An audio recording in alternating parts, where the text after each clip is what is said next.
Cold at the touch, dead in the eyes, no signs of life no more. I put your love under the knife. Leave me to die here all alone. No signs of life no more, no. A crying dove may never fly.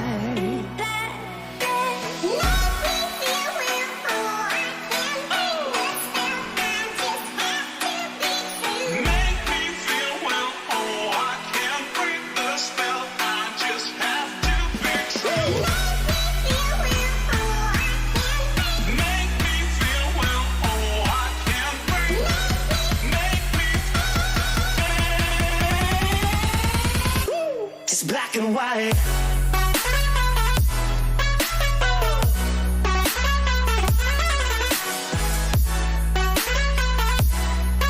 Yeah. Black and white. Oh, oh, oh, oh. Just black and white.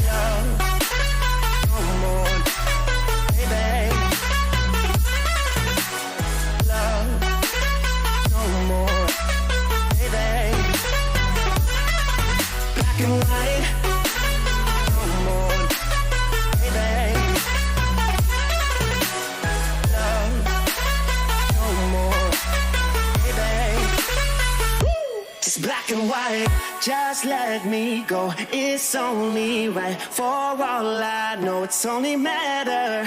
It's calico, it's black and white. White, white, white. Just let me go. It's only right. For all I know, it's only matter. It's calico, it's black and white. White, white, white.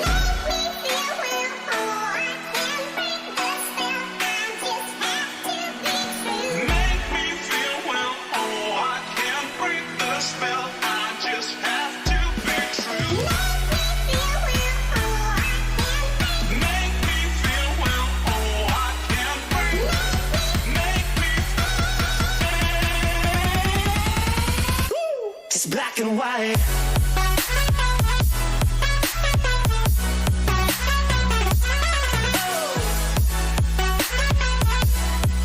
Yeah. Black and white. Oh, oh, oh, oh. Just black and white.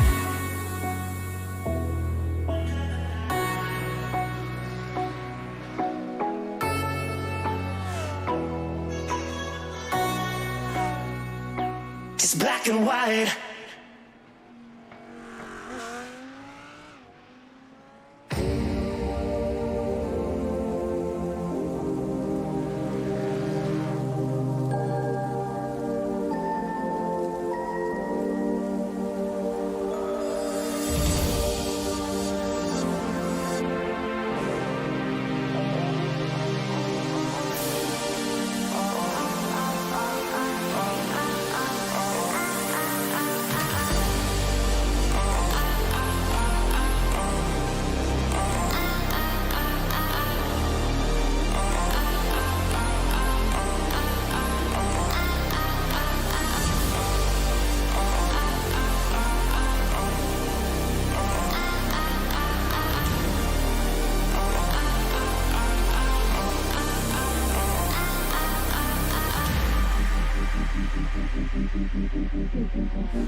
Good evening, ladies. Good evening, gentlemen. Welcome to Simracersworld TV. The weekend is here, and so is the Virtual Belcar Series with the 5th round of action from the Virginia International Raceway. My name is Hasse Rømer. I'm joined by Markus Gjesdal, and it is going to be a blast indeed, I think, taking you through what is going to be my first race whatsoever. I haven't raced here, I haven't commentated here, I haven't really seen anything here from VIR before, so consider me a rookie in that regard. Markus, you've got a little bit more experience than me with this circuit tonight. You've got plenty of experience by now with the Belcar Series. What is your expectations for what we're going to see here? Yeah, I've done a national championship round here in the Porsche Cup 2 years ago and won my B final. So I love this place, and it's a great track. It's a driver's track. You go up through these S's, which is basically flat out. You need to hit every single curb without getting too far off in the grass, and it's a fantastic track to be on board, and it's a fantastic track to drive in any of these cars. I think, in my opinion, I don't think there's a car that isn't great for this unless it's made specifically for ovals. I'm looking at you, dirt sprint cars, winged and unwinged. But my expectations, I think, I'm not sure if we're going to see a lot of racing. I don't think this track really opens for that, but I think it's going to be hard for some of these drivers in faster classes to try and get past these drivers that are slower, because it's such a technical track and there's not really lots of room to overtake here if you want to try and get past someone. And I think we're seeing examples of just about that here as Keanu Borgenion tries to clear some of the TCR traffic. Of course, Virtual Belcar Series, as always, we got 4 classes of cars on track tonight. BLC 1, 2, 3, and 4 being the Lamborghini GT3 machines in BLC 1, the Porsche 991 Cup machines in BLC 2, the GT4 class in BLC 3, and the TCR Audis of BLC 4. With that said, we don't have a lot of time to cover both qualifying and the standings here before the race start. We're going to do our best, so I'm going to head you off straight over to Markus Gjesdal for the championship standings in BLC 1. It was quite the round as well we had at Nürburgring last time around, and we have a little bit of a change in points as well with our Notch competition racking up first place in that series with the 5-point difference to Simtag E-Team number 2. Then we have GTE Racing, JVS, Motorsport, Total Plan Racing, Valkyrie Esport X, and PSR. So is Sim District GT3 by BMS Wide Esport in 8th, Valkyrie Esport by Francorchamps Miniatures in 9th, and Simtag E-Team in 10th. That's top 10 in BLC 1. And finishing off that field, we've got Flemish Team Sport White, Dynamics MD Design, Dynamics Racing Simulators, Valkyrie Esport Rookie, Vapor Shop RDR Motorsport number 1, VR Racing, GeForce Experience Team Blue, RP Motorsport, and then RP Motorsport by DB Racing in 19th. Indeed, brilliant stuff. In BLC 2, it's JWS Motorsports leading at 91 points ahead of Flemish Sim Sports Yellows. Got 78 to their names. The championship fight does indeed look to be between those two cars. Optica by Dynamics is 3rd ahead of ART Sim Racing 1, Vulcan Sim Racing P-Cup, and Sim Formula Europe, with the Eagle Race Simulators Esports P-Cup rounding off in 7th place for BLC 2. In first place in Belcar 3, we got Theta Network Esports racking up the lead. A good lead there for the number 1 position car. And we have Flemish Simsport Black, followed by B-Sim Racing GT4. Then we have Brab, which is straightforward, Brab, and they're 1 point behind the 3rd place in class in the total standings. Then we have Greenleaf Racing, which is the only McLaren that I know in this series, which is exciting to see. The Deso Pit Racing Team follows behind them. Mighty Pink Panther follows behind the Deso Pit Racing Team. Then we have RP Motorsport by DB Racing, GeForce Experience Team Yellow, RP Motorsport, and JJ Motorsport in 11th. And now comes the last and final class with Hasse Rømer.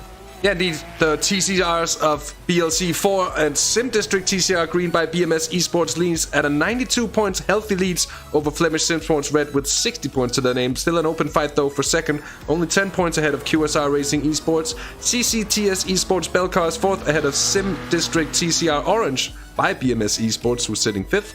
Vulcan Sim Racing TCR is 6th ahead of Dynamics Racing Blue. Ignium Motorsports Sim District TCR Red by BMS Esports is 9th at the moment ahead of AC Motorsports Esports AM. AEM. I'm sorry. There's a lot of names to mention out. Sometimes when you get it wrong once, ooh. Lord have mercy on you. Anyway, B Sim Racing TCR's 11th and Mac Challenge B by DB Sim Racing is indeed 12th. With that said, we're gonna roll our eyes to the qualifying session that is actually ending as we speak right about now. This is the final few laps, the final few minutes actually is over. So the flag is out and whoever's on a lap now will be able to finish that lap. And what we're seeing at the moment is Koen Klopman for the Simtag E-Team currently leading. Both of the leaders though in pits, so it's not going to be any, I think, landslides in BLC 1. Same it could be said, I think, for BLC 2, where I think everything is more or less settled. And the racing order is being settled as we speak. Adrien Desbois in the 677 Valkyrie Esports rookie machine. Currently 10th in class. Fair bit down though overall as well though. I think as well, Hasse, I think this is actually the longest configuration on this off this track as well, which we're witnessing right now. So we're expecting 28 or up to 28 different corners on this 5 kilometer long circuit. So we are oh, I'm sorry, it's 6 kilometer circuit. So this is just 400 meters short of the length of Spa, but it's got the technicalities of Nürburgring mixed into that length. So this is going to be a tight one, I think. Yeah, indeed, and it's what I've noticed as well, and I've heard these comparisons with this place is called a mini Nordschleife before, and it does indeed show the narrowness of the track, the green that surrounds you at all times, and if you stick your tires on the grass here, you'll find yourself sliding for a long time. There's plenty of runoff area, but there's not enough to stop you before you hit the wall, and it's something you don't want to do. A lot of places, the grass sort of has an off-camber attitude towards the rest of the track, which also seems to mean that if you go out there, it can be quite hard actually to get the car to want to go back onto the racing line. So a lot of care, I think, has to be taken tonight, and especially, as you mentioned as well, in traffic, it's gonna be, I think, the experience of the drivers in this series is going to be needed tonight. It's going to be necessary, of course. They've tried racing these sorts of races a few occasions before. Most of these drivers are well experienced in the arts of endurance racing, but we'll see just how it goes here. We're getting our final contestants across the line here. Scott McFall, I think, might be the final car to be on a lap, currently on the, well, just short of a podium place, basically. Fourth. We'll see just how the rest of qualifying plays out, and not too long we will have the definitive grid order as we await the race start. And we spoke about it before the race, Markus. It does indeed show to be a good one, and I think we're gonna have a good race, even if it's not gonna be entire classes just clenched in together back to back. We're gonna see some good racing out there, and I think also to the level that we love to see strategy play out, and the whatever happens when the second drivers come in. All these things that are factors in endurance racing are factors that are going to be interesting here tonight. Yeah, and I dare say this is one of the best tracks in North America as well. You can see it. Look at the way that Scott McFall has to circulate his way throughout this infield section of VIR. And it's great. It's got this European vibe to it. Lots of differences in height. There's no definitive answer on how you do this track. It's not the kind of traditional American track, I would say. So I really love the flow of this track, and I think we're going to see a lot of great spectacular moments as well, especially on some of these hard braking zones.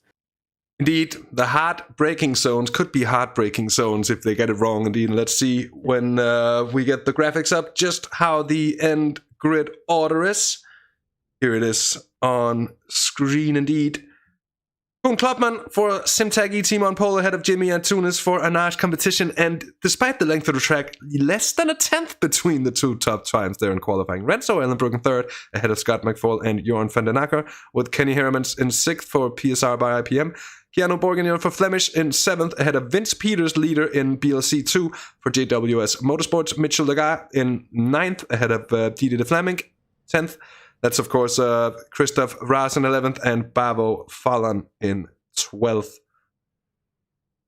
Adrien Desbois 13th ahead of Peter Lemkens, Didier Dexters, and Ricardo Mikulewski. Robin Neville and Olivier Fenerk in the Data Network Esports machine, not on pole position in BLC 3. interesting that's going to be Michael Fernando and Loic Lamolle in 20th ahead of Abel Kort and Jelle Verstraeten. Then Sebastian Burkhardt and Navid Hussain. 24th, that is, and leader of TCR as well, a new pole sitter, one we haven't seen up there before in TCR for Ignium Motorsports, but they're going to make the fight all the more interesting. Olivier Biltink, they're 25th and second in class ahead of Lawrence Klotz, Niels de Kuiper and Hendrik de Grave, then Sven Kalbert, Alex Bayens and Thijs van den Berge, Chris van Hoekt, and I think 32nd and last on the grid, that is indeed it. And here we have the pace truck as well, on the Toyota Camry, which is getting ready to lead the field to green. But if we remember, if we learned anything from Nürburgring last time, Hasse, it was that the classes are not gridded by class unless they've changed it for this event. So that means we're going to have P-Cup cars mixed up with the top class, and it looks that way as well, actually, with Vince Peters now singling out 8th overall in this class. And I wonder what these drivers have been doing in qualifying, since some of these GT3 drivers they're going to be faster on race pace, but in qualifying it looks like some of the P-Cup cars have somewhat better strength throughout this lap. Good point. We've seen it before, and particularly we've seen it at Le Mans, where the top speed of the 991 Cup machines was actually a fair bit stronger than with the BLC1 Lamborghinis, who are, of course, they've got their power reduced a little bit for this series, and they've got an additional weight ballast as well to carry around. That brings them sort of closer into the grasp of the 992 Cup machines as well. By the way, a very warm welcome to all of you joining in. Thank you so much for tuning in with the Simracersworld TV for our broadcast of the Virtual Belcar Series tonight. And of course, a great big thanks to all the series partners, of which you can see in the right-hand top corner slideshow. Anyways, we are getting closer and closer, although I need to calm my tits for a second here, because there is, of course, still a fair bit of warm-up lap left to do. And Marcus, if any one of us is going to talk about this track, it certainly has to be you. I don't think I should say much. There's a saying called, a picture it says more than 1,000 words, and I think this is just going to show us what beautiful venue this is that we're going through tonight. You see the up and down throughout the S's, which is my favorite part of this track, where you go basically flat out and try to straight line the S's as much as you can. And if you take too much curb, you're going to be in the wall. And you got a lot of runoff area on this track, but in iRacing there's some weird stuff going on with the grass. It feels like you accelerate when you touch the grass rather than actually slow down. So if you go on the grass on the wrong parts of this track, you're gonna have a great time until you hit the barrier, and you're gonna hit that barrier with full force almost immediately. So yeah, I'm curious to see how this is gonna play out. Hopefully we have any cars left during this race. I think these guys are experienced enough to avoid such troubles with the track, while it's gonna be more of a challenge with the traffic, especially with the slow infield section as well, which we have on this 6.6 kilometer circuit. And with that said, 6.6 kilometers of pure motoring joy. That is, at least according to many a driver, it is a real driver's track, and it tends to be that the driver's tracks are often, sometimes at least, a little harder to race on. But I think we'll see some good racing here tonight nonetheless. Given the fact that we, of course, have 3 hours of racing to get through, gonna make it all the more interesting. And the pole sitter, by the way, the Simtag E-Team, who has not had the best season so far, still in with a shout though in BLC1, but they've been up against stiff competition from Menage competition so far this season, who's been very, very strong. So is GTE Racing, who's been there, especially on the early parts of the season, to pick up a lot of points on being very consistent indeed as well. See the field lining up 2 by 2. It's a Silverado truck, I think, not a Toyota Tundra. Looks like a Chevy. This thing really flies through the track as well. It's so stiff, it doesn't even move anything in the corners here, the pace truck. I think that could be in a chance for the win if he was actually signed up for this race. But I think we're going to have to look at these Lamborghinis instead for the overall win, as we see the pace car or the pace truck about to turn into the lane.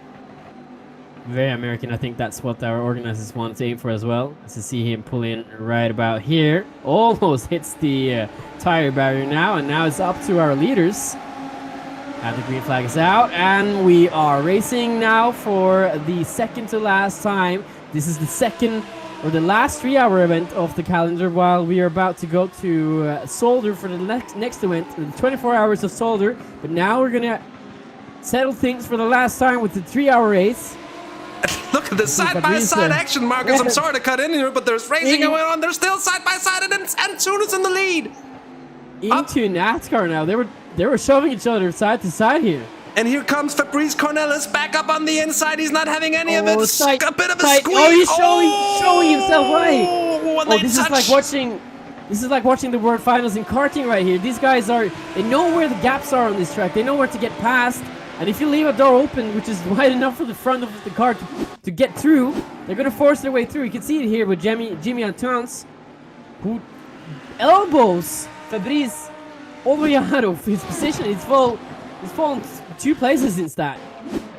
I'm afraid there's been some slight bit of a touch. Oh, that's Sven Kalbert into the wall. Unlucky. Yeah, and I think that's Sebastian Burkhardt. My apologies, Marcus, but a little bit of ill fortunes. So far, it seems everybody else has made it through safely. Fabrice Cornelis, though, really being shown the door there by Jimmy Antunes. And Antunes now in the lead ahead of Erlenbrook. That's something I've only seen in go-karting, honestly, where you have grand finals or world finals. If you have a door open for one of the drivers and you're close enough to actually go in for the gap, you take it, and you don't shove them out of the way to try and wreck them. You shove them out of the way because you know that you can get past and you have more pace to do it, and it seems aggressive, but I think it's a part of racing if you can get through there and if you make the pass stick. Yeah, it gets tight a little bit, but it's part of it, especially for the start. You have to compensate if you have the pace. If you can start breaking away early, I mean, yeah, try and win the race in turn 1. That's my tip.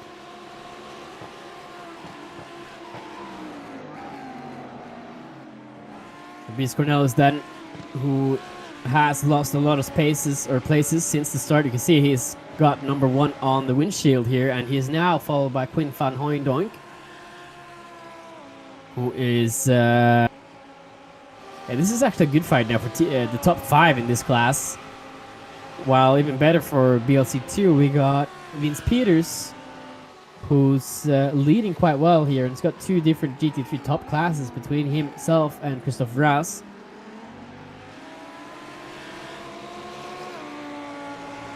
So great racing already in the opening laps here, Hasse. Yeah, indeed. We've had good stuff to kick it off, and clean racing as well. And I think a lot of the drivers will have been wanting to just take a relatively careful approach, make sure that they see the first few minutes of the race done, at least until it sort of settles down. That is, of course, everybody, but the 2 leaders in BLC, one who really got into it, with Jimmy Antunes coming out the better of him. Yeah, with 3 minutes into the first race, or into this first hour, 2 laps we've started the second lap already, and I think Fabrice and the Simtag team number 2 is going to remember that, and that's going to be something. I mean, they have one in the bank now. If they want to give a similar punch to our Notch competition, I think they deserve to do that if they really want to. Sebastian Burkhardt showing us how you can drive this circuit backwards if you want to. Hopefully that's not what these drivers are trying to do tonight. No, but it was just a watch back of what happened there earlier on. There you see the slight touch. Then he comes onto the grass, comes across, he gets... that's a bit of a slight net code. He got... Oh, that wasn't a net code.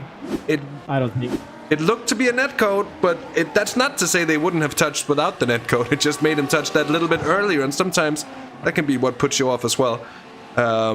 Indeed, I think the only real incident we've seen apart from that Then I was just gonna see if we can bring back this overtake as well here. On board with Antunes. See, there's not a lot of space to go by in there. And there was really, room. yeah, he was already forced to the inside there, so he just plowed through, and I think that's, I mean, what else could you have done there, honestly? If he would have backed off there, they would have probably crashed even harder. And Fabrice didn't really put them into a position where they could race without really door banging there. I think they both came in a little bit too hot there. Fabrice a little hotter than our leader now, and ended up paying more for it. But I think he's going to remember that, and if he wants to, he can do a similar move on him, and I think it's respectful, I think. Yeah, I do agree. This is the leader in BLC2 as well. You can see how far up he is in the overall standings, and he's leading this class in front of the GT3 top class. While we have the second place car in class here, the 999 of Christoph Raas. He's also getting followed by Jeremy de Boever in his Lamborghini. That is that mix-up of classes that you mentioned as well. We've seen it before, Yep. as I also said, at Le Mans. It's though sort of surprising that a track that this technical as well sees this mix-up of the classes. But here also, of course, it's a lot about confidence and knowing if you're well familiar with this track and if you can really extract everything from your car, gonna put you at a real advantage here. And of course, it also does have long straights as well that, of course, enables that enables the Porsches to gain back a bit of whatever time they lose on the Lamborghinis through the corners. Yeah, and it's a good point that you say with the technicality of this track, because it is a very technical track, but you have some really long straights as well. First up, you have a replay here with Alex Baines, who's taking a scenic route for a little bit and then came back on track. No dramas after that. But it's a good point you have with the technicalities of the track, because it is a technical track. You have this corner, for example, as you can see, Alex Baines really struggling through. So the differences between the GT3 Cup and the Lamborghini GT3, as we know, the Hurricane has a little bit of a BOP to it, but it's going to struggle in the straightaways because it doesn't have the same aero. It has more aero than the Porsche Cup, while the Porsche Cup doesn't have really any aero at all. It has a rear wing and a splitter, and it really has a straight line speed if it wants to use it all. And the Hurricane is going to take advantage of its aero and the diffuser parts throughout the technical parts of the track, and it's got more turny bits on this track than straight line bits, but it evens each other out for some reason. And I wonder when we're going to have all the LMP3 or the Lamborghinis past the Porsche Cup cars, if that even happens. Yeah, I was just about to say if that those exact words, if that even happens, because I don't think it will. Anyway, we had a bit of an issue for Renzo Erlenbrug, a short off-track moment. I think that was what opened the door for Fabrice Cornelis. He might not have made it into the corner right away, but it certainly got him in close. Yeah, so he messed up when he came out of that corner, and if you take that too fast, that is what happens, and you just have to start staying in the grass, because if you try and turn there, you're going to be sideways. Thomas Stockmans as well has had a crash. And that's rather interesting, however, because Stockmans, of course, the championship leader at BLC 3 for the Data Network Esports. The 84 machine has been super consistent so far, but that is a very uncharacteristic spin. We don't see that often from these guys whatsoever, and shows you just how. Passed by everyone in class as well. Yeah, and it's very, very rough out there on the grass as well, almost making a bit of contact. I think that is the Brab BMW. Yeah, it was. Oh my word. So Stockman's losing a considerable amount of time, it has to be said. And he's now he's 6th in class. And that is... Pick up the pace now as well. Yeah, he really needs to step on it, though. It's interesting, these cars, the GT4 cars, because they're basically... I mean, they have a bit of air on them, the can rods and etc., the rear wing as well. But GT4 is such a weird class. It's not like GT3 where you have certain cars which have a lot of similarities, like the 458 or the 488, sorry, and the Porsche Cup, the Porsche GT3R and the Lamborghini Huracan, which are all similar in each other ways. But then you have GT4, where you have Caymans and Audi R8s fighting together with Toyota Supras and BMW M4s, and you have supercars in this class which are fighting with sports cars, you can probably classify it as. And somehow the BMW is better than the 720S. But the BMW is just a good machine in general. Yeah, and actually, in the BOP here with this class, I've talked to one of the employees at iRacing, who's actually his job is to try and BOP the GT4 class, and every time you mention it to him, he'll block you on Discord for a week until he's unblocking you again. And if you ask about the GT4 BOP again, he's gonna block you for another 2 weeks. So it's a hard class to BOP, because in real life as well, you have quite big differences in the cars. And the Porsche Cayman is by far the best GT4 car you can drive on the service, and it's the best car overall, I think, the GT4 field. So I'm surprised that we have a BMW leading the championship in this class. Just watching the start here, there's words of a stop-and-go penalty for the leading TCR machine of Olivier Bulting and Sim District TCR Green by BMS Esports, of course, and just have to wonder. Oh, a bit of blinking here. Doesn't look right, but none the wiser on... And as we see, race control is back, so it's been a few races where we haven't had the connection through to race control, but we have race control back, of course, live with us, watching the race and relaying that information to all of us, not just us, not just a few users, but everybody indeed. And of course, they are indeed situated at the trackside at Zolder in Belgium. Brunel is now putting up the pace. He's quite a bit faster as well than Jimmy Antoine's. And if he can catch him, I think we're in for a really good fight here in the overall standings. Renzo Ullenbrook as well, who had that moment a few laps ago. He's started to put up his pace again, and I have to say this track is so amazing to watch racing from. Behind here, there's a bit of a battle happening as well. That's Borgagnon and Kenny Hermans in the number 1 machine. ESR car on the tail of Flemish Sim Sports. See how that looks on board with the Lamborghini of Kenny Hermans. There we have it, the number 45 car. Stop and go 30 seconds for a start infringement. Yeah. That's a heavy penalty. It's a hard hit to take, and with the competitiveness, Marcus, of the TCR class as we've seen it this season, even for the top dogs in class, it's going to be very, very difficult to come back from that. That's basically the rules of endurance racing. If you just need to be perfect throughout the entire race, and if you start getting penalties already in the opening lap, you've more than ruined the race already. So to really make such a mistake in start really puts a nail in the coffin for an overall victory. Maybe things happen because it's racing, everything can happen here. So throughout the race, maybe he can get lucky and get a few positions throughout the race. But 25 as well, got to stop and go. So that's 2 cars then. Look at the Flemish car up ahead, just taking a little bit of dirt there on the outside between the 2 right-handers. I think that's a Greenleaf Racing car that's got that penalty as well. 25. Greenleaf. Well, and there's been a problem as well for Naveed Hussain, who, even though he's still in the lead, I think this is some laps ago by now. This is quite some time ago. And that might be the case for Ignium. Oh, he's been off. But he keeps it out the wall, and that's, of course, Alpha and Omega.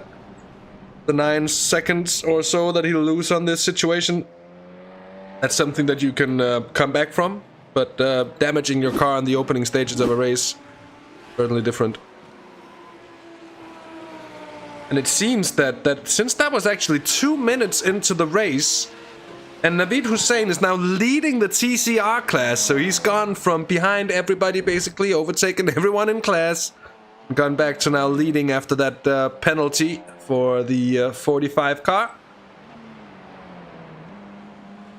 Had a problem as well here for Sven Calvert, I'm afraid. Oh, the TCRs are tricky around here, I would imagine. And as you can see, the grass really falls away from the tarmac here, and it makes it all the worse. And as you said, that's that feeling of accelerating. It might not be too far from reality with the fact that you're really sliding on the grass. Oh, and Naveed had a VR freeze. Yeah. That's certainly inopportune, to say the least. Very unfortunate.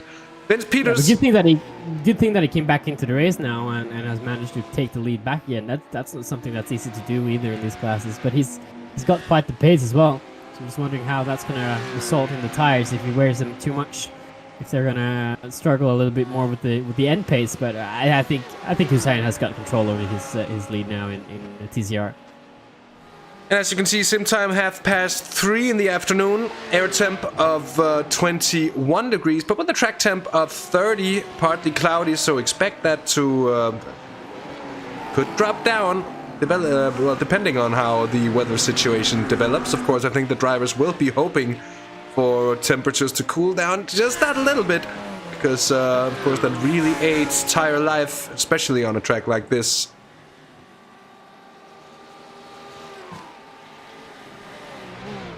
Went off in warm-up lap, so problems then before the race even started.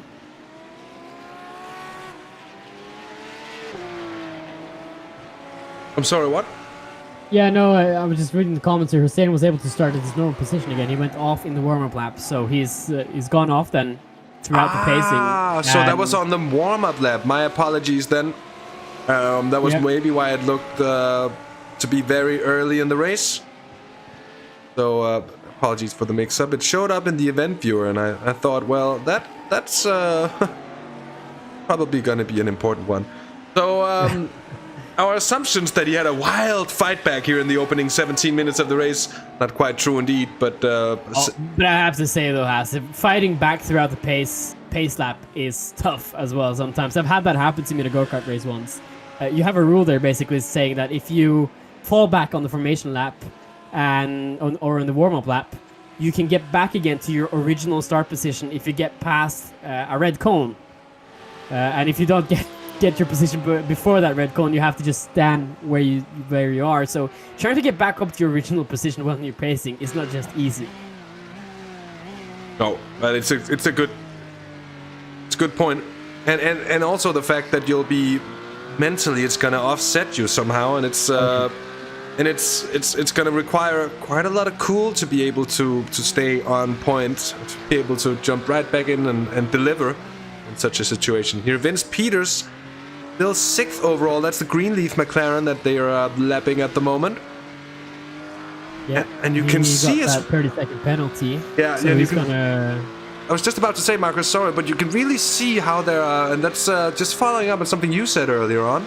There are so many places on this track where it just twists just about enough. You can go very, very quick, but indeed in these cars, you're going quickly, but there isn't two lines around in any way, which makes it very, very difficult to deal with traffic, and expect that to be one of the deciding factors of this race. What's cool with or I don't think it's cool, but it's one of the fun things with the car. With the Porsche Cup car is that it doesn't have any front air really, and when you get up through the S's, that's a hard uphill climb. And then when you go up to the final part of the S's there, it kind of flattens out. But since you have so much momentum coming up, then no aero on the front end, the front end gets light, so you start pushing wide rather than the opposite, which would be normal for maybe a GT3 car. So you have to compensate for that, not to get too far out on the exit, and also hit that next left-hander without trying to fall off too much, which Renzo Allenbrook did earlier when he lost his P2 to Fabrice Cornelis. I'm gonna test this section of the track here when we're done with this broadcast, because I didn't even know that this existed. I didn't know you could do this full circuit here. Certainly on my bucket list as well. There's Peter Lemkens, 10th at the moment. That's of course in class for BLC1, so that's not accounting for the 3 BLC2 cars that are fair and square ahead on pace at the moment. What S's, says Hans Bullmans? It has 2 sets of S's even. And that's fast S's. And the thing is as well, and that's what I tried this track out for 10 minutes earlier today. I went around very, very slowly in a GT4 just to get a feel for what it was. And for what I had, what it was very, very confusing. And it is indeed one of those places. And there I get the Nordschleife comparison as well that many drivers tend to make about this track here as we get some very, very hectic action down about these BLC ones. And I'm just going to cut myself short because Peter Lemkens got kind of held up by the TCR machine there. We've hit traffic. And from now on, 20 minutes in here, this race is going to get all the more hectic for everyone involved. Because so far they haven't been able to, or they haven't really had to deal with anyone but the people they were racing. Now there is 4 different races happening at once. Of course, there has been all along, but now it's becoming apparent, let's just say, for everyone that that's very much the case. So the action, I think, is only gonna heat up from now on, and this is usually what separates the good from the very best. And an interesting note as well here, the gap between Antunes and Fabrice Cornelis has indeed extended out to about 4 seconds now. We saw at some point that Cornelis was able to keep the pace. He was even gaining a little bit, but he's fallen back ever so slightly here, Marcus. We're just quite enjoying the show that Hans is putting up in our YouTube chat right now. It's like Holden Carnival song. Go left, go right, go left, go right, and yeah, I think that's a good analogy for this track, which has a lot of turning points. Oh, word, that's Vince Peters, the leader in BLC2, and he's in the wall. Word. He's touched it ever so slightly. Luckily, in the slowest corner of the track, I think he got out of that without any damage on his car. Yeah, that could have been really bad at the moment. Can we get a look at that again, Hasse? I just caught the end of that. Of course, here is Vin Peters, and he exits, gets onto the grass, and then there's no grip whatsoever. There's no stopping the machine. But he's not carrying a lot of speed at all. That is not a hard impact. So you could do that back when I did the Norwegian finals here. You could use the grass to your advantage with the old tire model, the one that came before this one. That's not the case anymore, and that's just the small margins you have to a mistake on this track. And especially for the drivers of the Porsche Cup car, you have all that weight in the rear end. The car was going to over-rotate immediately if you hit the grass with the rear tires first. Gotta wonder... 11 seconds now from Vince Peters down to Christoph Raas still, so he really is on a different level at the moment, even with that mistake. But that'll give sort of hope for Flemish as well, if they can keep the 999 still, of course, with the brilliant pun on the bottom side of the rear wing, for anyone that hasn't seen it yet. Good shot. They've been saying that a few times, I think, but of course, as always, the Flemish SimSports Yellow team, very competitive as well. That Jeremy the Boomer who's following him. Hans, you're gonna have to explain to me what that word means in Dutch. And it's not that I couldn't, read it or pronounce it, but I just don't know what it means. And since we are live, we got some problems though. Yeah. Albert. And he's not alone. I think Stefan Kermans is involved as well. Here's Sven Calbert. It's got too much rear brake there, but it looks like it came in a little bit too fast, and he's stuck on track. And there's a yellow flag out there, and he puts it in the race gear, and he's jumped to the pits. So that's a strange incident. Didn't seem like he had any problems on the car. Stefan Kermans as well. It's got some problems with the rear brake. This car is such an interesting thing to drive on iRacing. It's basically, you have a horse it's like having a horse wagon, and you have the horse pulling you, and you try to brake while the horse keeps pulling you, and the rear end just wants to go everywhere on this track. It's to try and get this car landed on the track, which is so turny, and you can only try and turn that thing or brake that thing when you're going in the straight line, or else the car wants to spin around immediately, which is fun for a front-wheel drive car. Some of these drivers probably have to adapt to that now, especially coming from the Nürburgring. It's hard to try and get that car to go fast in a circle like this if you don't really know how to use the rear brakes on that thing. It's a good point. It's one of those vehicles that really needs the brakes to rotate, and that's also why we often see people applying it a little too heavily, and thus spinning. Here's a Lambo who wants to go through. I think Jeremy de Boever. Yeah, on Christoph Raas.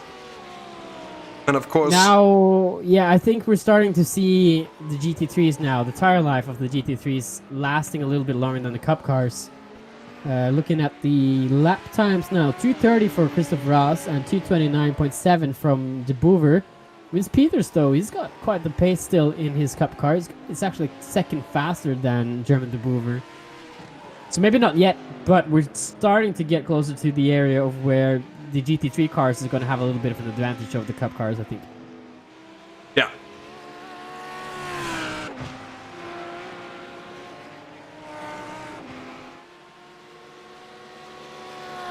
So our standings after about 25 minutes of racing here. Keanu Borgagnon has had an issue indeed, Marcus, well spotted. And just what happens, he's been battling Kenny Harriman for quite a while. Again, Oak 3, he's hit the curb on the inside, he's fallen way out. And and someone is already stuck there. Oh my word, someone is already out there. He tries to back it up and they collide! Coming back on track! That's incredible! That's incredible.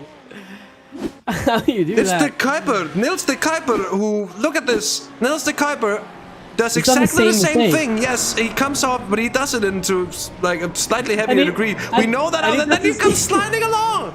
And the Kuiper doesn't see the GT3. He doesn't know that he's there even. The Kuiper doesn't seem to realize that. Now, of course, they're both stressed about getting back on track and getting going again, but that was an unnecessary bit of contact out there, and I hope no one's picked up damage from that. Oh, and Vince Peters has had a bit of a moment as well here. By the way, Thomas Stockmans is moving up through the field as well. He's done so very, very well. He was, after his... Oh, that is a spicy moment for Vince Peters. You don't want to do that too much. That's gonna... Oh...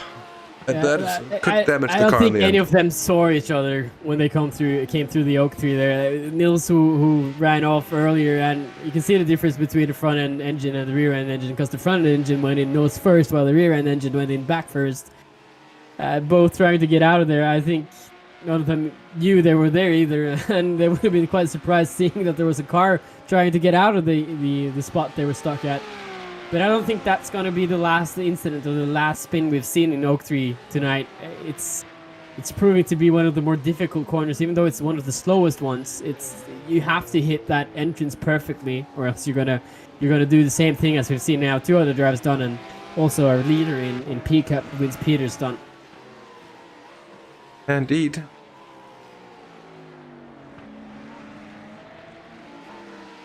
Trying to edge his way through traffic here, Adrian. That's Bavo Fallon in front of him in the Sim Formula Europe, and this is actually for overall position. Yeah, that's true. This is for overall position. I was just about to say that many of the fights we've seen so far this race seems to have been cross-class, so to say. Yep. By the way, here's the overtake. Thomas Stockmans on Michael Fernando. Oh, he's flying.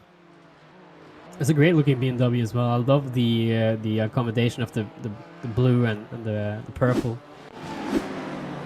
And speaking of liveries, Marcus, it's something that we, for once here, really had the time to delve into. Some really good-looking designs here. The Valkyrie sports machine that we're looking at right now, the 677 here, is certainly a favorite of mine as well. I think I have high regards of the Data Network esports car as well, the 84 GT4 BMW. And several other machines as well. Of course, always the Flemish cars that always I have. think that's my favorite. What the Lambo or Porsche for you? No, the Flemish liveries. I think they are my favorite all throughout the series that I've commentated on SRW. It's just it's a nice scheme with the gold and the black and the red, and you can see it here as well. It looks great. As we have Keanu has gotten a new nickname now. Keanu Tokyo Drift, the Matrix Bourgeon. The same thing goes for Christopher Rouse as well. He's got that Flemish livery on it. You got some really talented people making liveries on iRacing, and I think it shows as well. A lot of the livery makers as well in iRacing has done some work for real life teams. I know about one guy in my country who's done a few liveries on sim cars. Oh, car that's out the road there. Vince Again. Peters is off again. He's just about past. Oh, that's a few minutes ago. My apologies, but that is Vince Peters. Was that a major situation, and Cornelis is off as well. So we're gonna watch it. Here he goes. That's the very same thing he did that last lap as well. It seems maybe to be just overextending. He had in turn 1 there. I think he came in way too hot in turn 1 because he saved that. But I think the problem is gonna come in the Later straightaway. on. Yeah, he seems to be cracking. Here it is, turn 1. Yeah, he's broke way too late there. So he's gone off the track by himself. Then interested to see what's gone on for Fabrice Cornelis. This is of course not because Cornelis is racing Vince Peters, but Fabrice Cornelis has had some kind of issue as well. So while we go from one replay to another, this is with some kind of traffic. Oh, that is very, very, very close to ending in tears. Maybe for both of them, certainly for Fabrice Cornelis, who did display a bit of off-track rallying skills for a second here, is Naveed Hussein, who seems to be doing very well for himself. I'm sorry, I was just gonna say, Hussein well in the lead by 8 seconds in TCR for Ignium, and that car, Marcus, for me looks very nice as well. Well, maybe being on the limit of how much you can put on a design, it still does look good. I think Fabrice Cornelis wanted to show us that if you want to get the Huracan, the road car, it is 4x4 when you get it from the dealership. Well, I think he scared the ever-loving bejesus out of Sebastian Burkhardt as well when that happened. You can see Bravo Fallon. This is third place in class as well. He's got some major issues here, and I think these drivers are struggling more on VIR than they were doing at Nürburgring a month ago.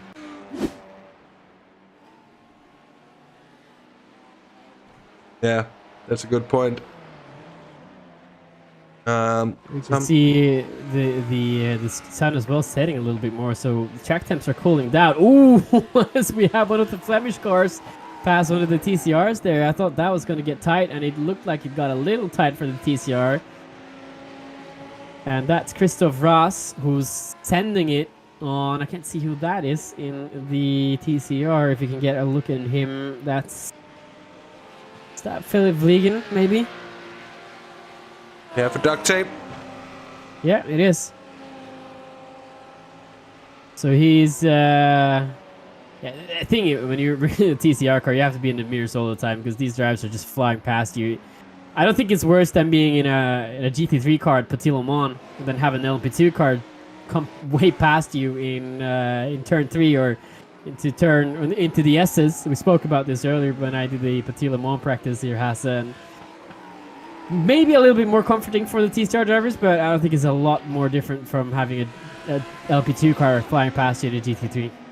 I think the speed difference between the Lambos here and the TCRs might even be a little bit bigger than you would expect. Yeah.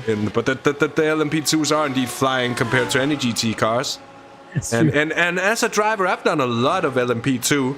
I've done a lot of endurance races in the LMP2 as well. I surely enjoy driving that thing, but it is also a class and a role of driver, and when you're in an endurance race, that really demands patience, especially at a track like Road Atlanta or here as well. Oh, and Adrien Desbois is having no patience at the moment with Tom van Rompuy. He wants to get past, but he got blocked on the apex of the corner there, and you can see it hurt his exit.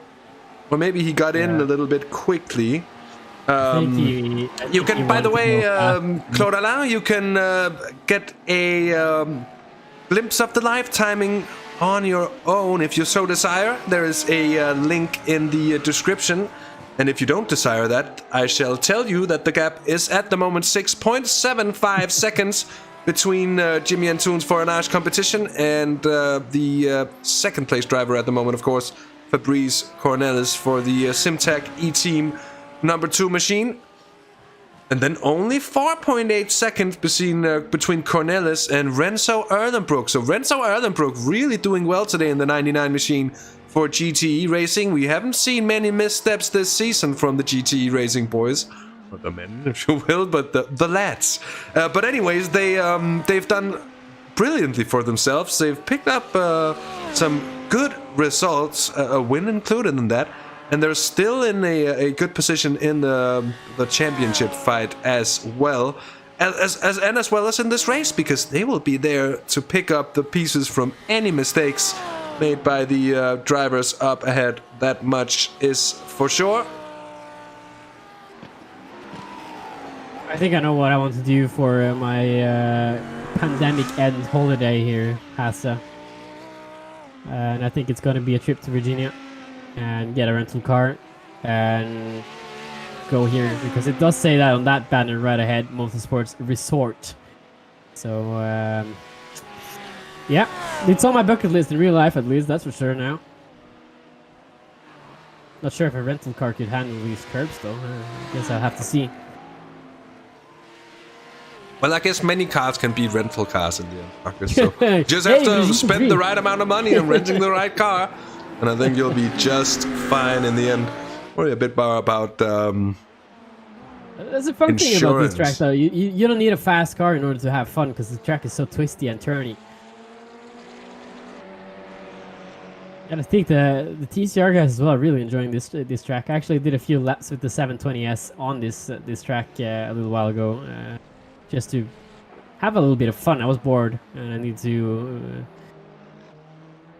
get some time off. And I went on with the McLaren.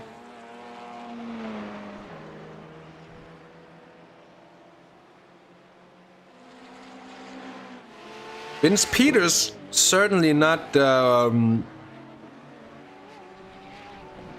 invincible here, it seems. Not inhumane to all of us. He does go quickly. We have seen him make a few missteps as well.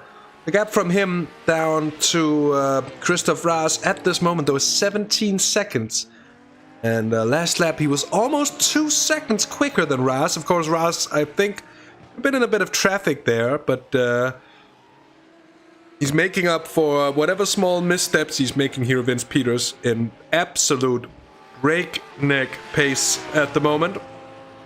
You can see there that's Borgagnon going for the overtake.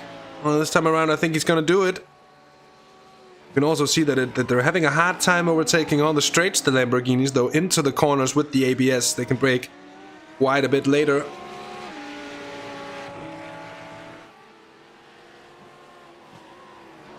But now, for the first time, we have a sort of a spread of the field here. We're about 40 minutes into the race. I'm afraid we'd have had an issue here for Davy Souffeliers, who, to reuse an old Chas Dracut joke, is suffering a bit for himself at the moment here, the 86 Simtag E-Team car, but manages to make an excursion out of it. It's just a field day, if you will, maybe a bit of botanizing being done, the grass keeping, if you will. Keep it ready for when you... He's had another problem, though, afterwards, so I wanted to just check. That might have been contact, though. He came back on track. Then he cuts in there. Oh, and that's another spin. Yeah, that's what you don't want to do on this track. And then you wonder... And gets back on. That's scary when you start moving backwards, because he had, I have to say, a little bit of criticism towards Davis O'Flares right now. He had control over that car when he started going backward, and then made the choice to start turning his rear wheels toward the track. If you do that, if you cause an incident by doing that, you have no one other than yourself to blame. and hopefully he'll learn from it, and next time he won't turn his car towards the racing line when it's going backwards. Good point. Another problem for Stefan Keremans, I'm afraid, as well. We've really seen... Oh, it's another case of the TCRs really coming to struggle with the rear end of the machines, and we've seen it on several occasions. Here is Peter Lemkens, who had some kind of issue not too long ago there. He's right ahead of Babo Fallen. Babo Fallen, who for himself had a problem and did actually make contact with the wall, I think, but with another instance of drivers getting away with that without any notable damage, though you do see a little bit of a knock to the left-hand side front end of his machine. Ricardo Mikalevsky in the ART Sim Racing 1 car, the 55. That keep thinking, looking out the window at the gray sky picture. Looks like it's taken in a train. Anyway, all jokes aside, Mikalevsky's hauling in Babo Fallen, especially with the mistakes he's made there, and he did lose a second on the last lap. But that's always hard to count on, really. It could be traffic. See, Fallen, my apologies. Babo Fallen, it's the other way around. My apologies. The 24 car here, Sim Formula Europe. It's not always as easy as it seems like to be a commentator. No, there are many traps to walk into and many traps to avoid. Indeed, we do our best to tiptoe our way around and elegantly do so, but yeah, not always easy. It's true indeed. Christophe Raas looking good there ahead of Tom van Rompuy, and I think that's Adrien Desbois in the 677 Valkyrie Esports rookie car, really trying to push Van Rompuy up ahead as well. These two have been stuck together for quite some time, and even though it's not a real battle for class position with Raas up ahead, it's still a battle for overall position, and you can see Raas is giving away nothing here. Expecting pit stops to happen around the hour mark, at least for BLC 1 and 2 classes, and maybe the GT4s and TCRs of BLC 3 and 4 will be able to run for that a little bit longer. But we are with Adrien Desbois. To say though, Hasse, in the event viewer that we have on the timing service we use, it's not visible to the viewers, but we have a very sophisticated timing system that shows everything that happens on track. If the driver gets an off track, or if he spins around, or if there's a crash, which is why we come to you immediately after the incident happened. But throughout this event viewer that we have on the timing software, I don't think I've ever seen as much went off track, came back on track as we have today. No, it's true, there's a lot of 1Xs tonight. Yeah. But it's a narrow track, there's a lot of grass to go on too, though. Sometimes we talk about the fact that the walls are close, and that can make it difficult, but this track has one of the biggest grass to tarmac ratios that I've ever seen. It has so much more grass than there's tarmac all the way around. Oh, this gets tight now. Yeah, that's Christophe Raas getting passed by not just one but two Lamborghinis. He's might gonna find it three here with Desbois, who is wanting to follow up. And I'm wondering, is that Jeremy de Boover up ahead? I think that is Jeremy de Boover, and I don't know what happened to him. I think, oh yeah, he's had an issue, so here's a part of the story that we missed. Yep. This is not too long ago. Jeremy de Boover. He's gone straight. Too fast? Yeah, much too fast, and he's had to take an excursion as well. And though he rejoins relatively quickly, he really goes slowly, loses a lot of speed. You can see Christophe Raas. Look, he's blocking that entrance though for Raas. Yeah. So he's managed to block Raas, and in the meantime, Adrien Desbois, or Tom van Rompuy, which was following tightly after. Oh, look at Desbois! Wow, that was close. Is it going to be closer? Yeah, a little bit, but now on the exit, Desbois got him.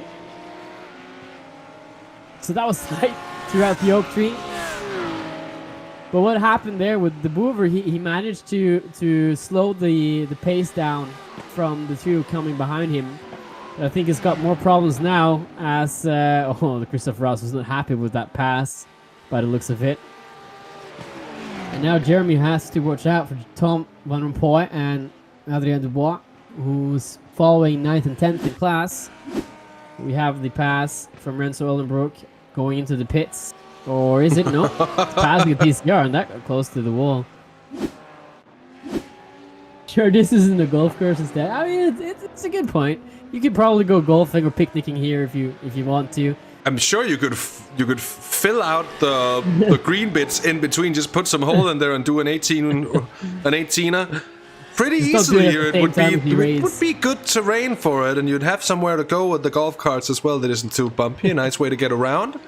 And maybe they could start making some income off of it when not racing. That's a really good idea there. Maybe, Anton, we should get together on that one and see if we can score ourselves a few percentages off there. All jokes aside, we are indeed looking at 45 minutes of racing done. The top 5s of the classes are as follows. It just happens to be that we have to update the best leaders once in a while to make sure they display correctly. But as I managed to cut myself short, it's Jimmy Antunes for an Arch competition, leading ahead of Fabrice Cornelis for the Simtag ET number 2 machine. Renzo Erlenbrook third in PLC 1 for GTE Racing, then fourth Quint van Huydonk for Sim District GT3 by BMS Vibe Esports, and Matthias Maas in the JWS number 5 machine, sitting very poetically in 5th place. Vince Peters for JWS leading PLC 2, followed by Christoph Raas for Flemish Sim Sports Yellow, and Babo Follen for Sim Formula Europe, with Ricardo Mikulewski, who's close on his tail, relatively at least, sitting there in 4th place. And that is actually a very depopulated, I'm sad to say, a relatively depopulated PLC 2 class. Could we have the rest of the classes to follow up? In PLC 3, it's Robin Deville in the Flemish Sim Sports Black GT4. They've flown under the radar so far for this race. And for a race like this, that is a brilliant strategy indeed. Thomas Stockmans in 2nd for Data Network Esports. He's driven up through this class indeed, and now sitting comfortably there in 2nd, though 20 seconds back on Flemish. Michael Fernando for Mighty Pink Panther Racing in 3rd. Then P-Sim Racing and Loic Namal 4th. And Abel Court in the Brab BMW in 5th place. And in PLC 4, it's Naveed Hussein for Ignium, leading Philip Vliegen for Duct Tape Racing, then Hendrik de Grave for Flemish Sim Sports Red, there's the Kuiper for QSR Racing Esports, and Olivier Biltink in the 45 machine. After that 30-second stop and go, quite a bit of way down on the class leaders, 5th in class at the moment. It's a good rundown from our Danish head of commentary, Hasse Rømer. And we're back again with the hefty racing here. We can see the Brab BMW getting a little bit of a full rear mirror here with the Lamborghinis. They're so close to him that he barely sees them out of the rear view mirror. These cars are so low. Oh, is that Jeremy the Boover? Yeah, that was the Boover. Boover's off. Boover's off and round.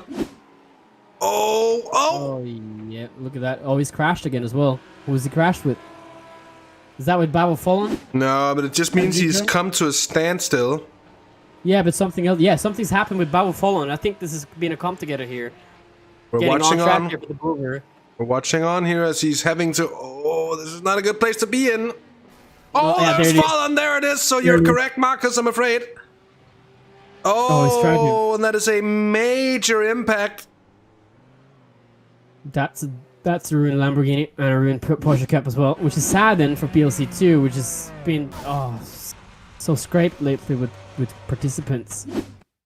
There's just absolutely nothing. Like, Pablo Fallen is a passenger in that situation. No ABS. That's no matter how hard he's gonna stump those brakes. There's no stopping that car. That is very, very, very unfortunate indeed. Have a few cars in the pits as well. The RPM by DB Racing car of Guido de Vlaming in the pits. well as Ward Mallet and Sim Formula Europe, but I think that's actually a... well, I wonder... No, they've had problems as well, I'm afraid, both of them. Oh no! And this is what happened. Is this after? Oh, this is after. Oh, this is the two. Oh, this is just the two cars that has changed drivers. So the Flaming is going to come in to the 10 car now, and Ward Mallet is taking over for Sim Formula Europe. That's my I'm just there. Curious. I'm just curious what happened there with the Boover, because he was clearly off the track there, and he could have resolved that a lot easier for himself and others on track. Instead of going back on the track, he could have just put it in reverse, because he's got 40 acres behind him of grass, which would have been more safer. Yeah, it's what happens in racing every now and again, I guess. Yeah, it is, and it's you have to make these split-second decisions sometimes, and it is very easy to make the wrong one. There's often sometimes the right decision to make is one that also sort of hurts yourself and your chances in the race more, because it takes a long time to get back on the line and back on track, often in a safe manner on a track like this. In a car like the Porsche Cup as well, that can be difficult to handle on the grass coming in through first and second gear. There is a lot of factors to take into consideration, and it's not a situation you want to find yourself in at all. If avoidable, of course, and that is what drivers like Ward Mallet now, who's taken over for Sim Formula Europe, will indeed be hoping. This car as well looks great. The VR Racing Lamborghini. Absolutely so. And getting up through the S's. This is what I call the S's. Yeah, we have a little bit of turning bits as well. That looks like S's, but this is the S's on the track. And this is where the P-Cup gets light right here on the crest. And you tend to fall off a little bit there, and you have to chase back to your line to get that next corner right, and that's the issue as well for Tom here, who's got to have to try and close off for Adrien Dubois, as we have Porsche actually, a GT4 car run off a little bit wide there. It almost looked like Adrien had the exit here and the advantage coming out of the corner, but then it just stopped for him, I guess. Maybe he got a little scared for the 718, who was almost parked there. Oh, look as well from Tom, who's missed the entrance a little bit there and takes a very wide apex and closes in on the exit. And he seems to be a little more focused on that exit speed, and that might be why he's having a hard time maybe breaking away from Adrien Dubois. Actually, they've been tucked together for a long time now. Basically, since the start of the race, they've been battling. But Dubois... He looks like he gets a little wide in some corners here Hasse. Tom van Rompuy, that is. Yeah, but at the same time, it might just be a slightly wider line. Tom van Rompuy has a huge slide that is not going to be savable. Don't it? Oh, and Adrien Dubois plays the gentlemanly part there. Huge save for Tom van Rompuy. I was not expecting him to make that one. Wow. He's coming way too hard into these corners. He's missed every apex on the track by the looks of it. Look at it again. He's hit those two. And this one is easy because you're flat out. Somehow, I think Adrien just needs to put the pressure on him on the right spots here. And Tom is just going to fall off the track by the looks of it, because he's not looking in control at the moment. I was surely feeling the pressure from having this close company in behind. And a lively Lamborghini, it seems. Lively, though controllable, which brings me to think about, do you think this is is what I've found with the GT cars that have had the new tire model implemented in iRacing, is that the grip has been on the limit, of course, is a lot more progressive. When the car starts sliding, it starts sliding in a way where it can be controlled and where you can actually catch it. And I've had myself coming into slip angles that I've never done before in iRacing, and I personally find it a great update to the game. I haven't really heard about too many other people's opinions on it, so I'm thrilled to hear your opinion on it as well, and of course your opinions in chat as well. I think the new update is a lot better than what it used to be. progressive tires, so the tire wear, yeah, for sure, it has a bit of a different slip now, and it feels more realistic. It seems like it works better with TC as well, which these cars are equipped with. But also a thing that I've noticed now testing the Porsche Cup, or not the Porsche Cup. I keep saying the Porsche Cup because there's so many Porsche 991s, and he's run off the track here. And this is what I was talking about Hasse just a lap ago, putting the pressure on him on the right spots, and Tom is off the track. The 21 VR Racing, you can see it again, too far on the brakes. And that leads me to the point about the tires, Hasse. If you start using them too much, if you start sliding too much and braking too hard and locking the tires, even with ABS, you're still gonna have some locking coming into some of the braking zones. You're killing your tires. And if you want to want that set to last for a whole hour or for 2 stints even, that's not how you drive it. So you have to progressively learn how to take care of the car and the tires throughout the run, or else you'll have the problems to see here with Tom Van Rompuy.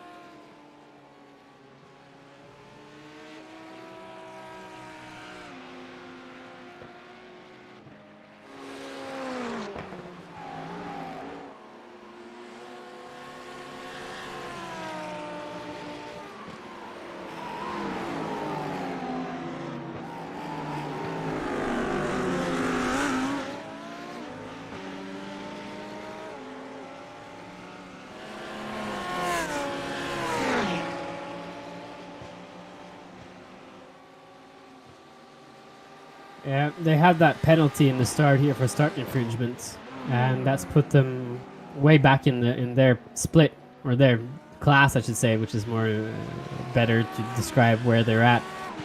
And they're starting to come back now from that penalty which they had in the start. The 30-second stop-go penalty. That's a hefty penalty as well that you can get from messing up the start like that.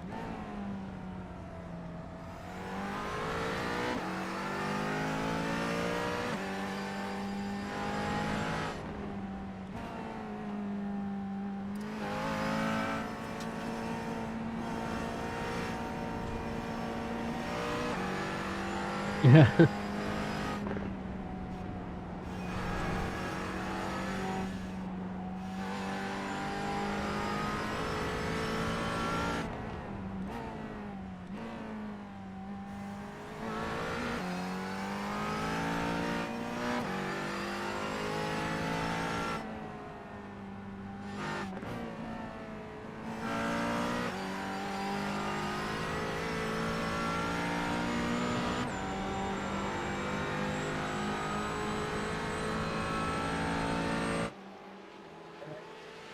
The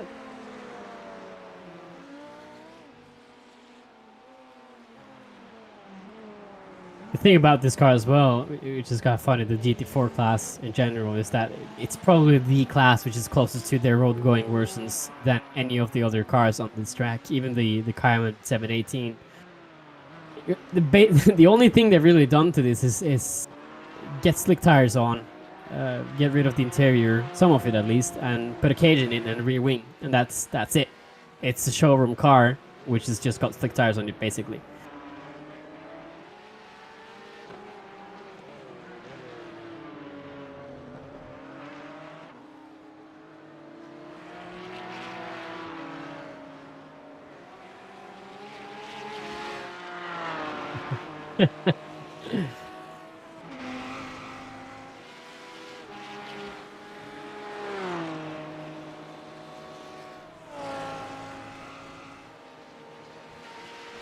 Oh, yeah, I remember you telling me that.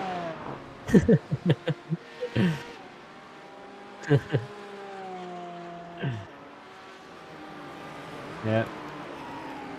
Well, some drivers don't want people looking underneath their cars, because even though it's what should you say?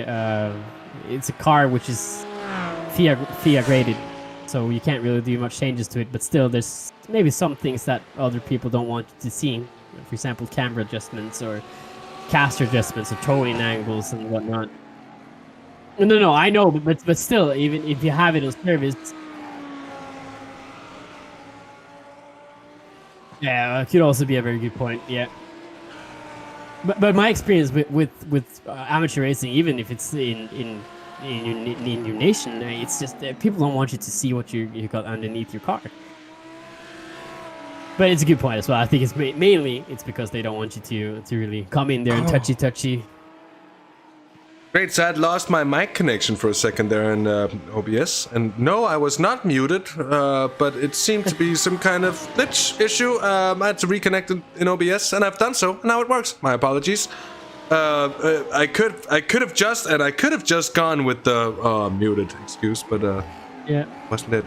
I'm not gone anymore, Hendrik. I'm back. Oh God. Oh, no. We have to listen to this crazy Dane again. Anyway, all jokes aside, Matthias Maas here for JWS doing very well for themselves. With Kenny Hermans on the tail. Fourth and fifth, that is, because Borgagnon has gone past on Scott McFall, who's in the pits. So that's what happened. And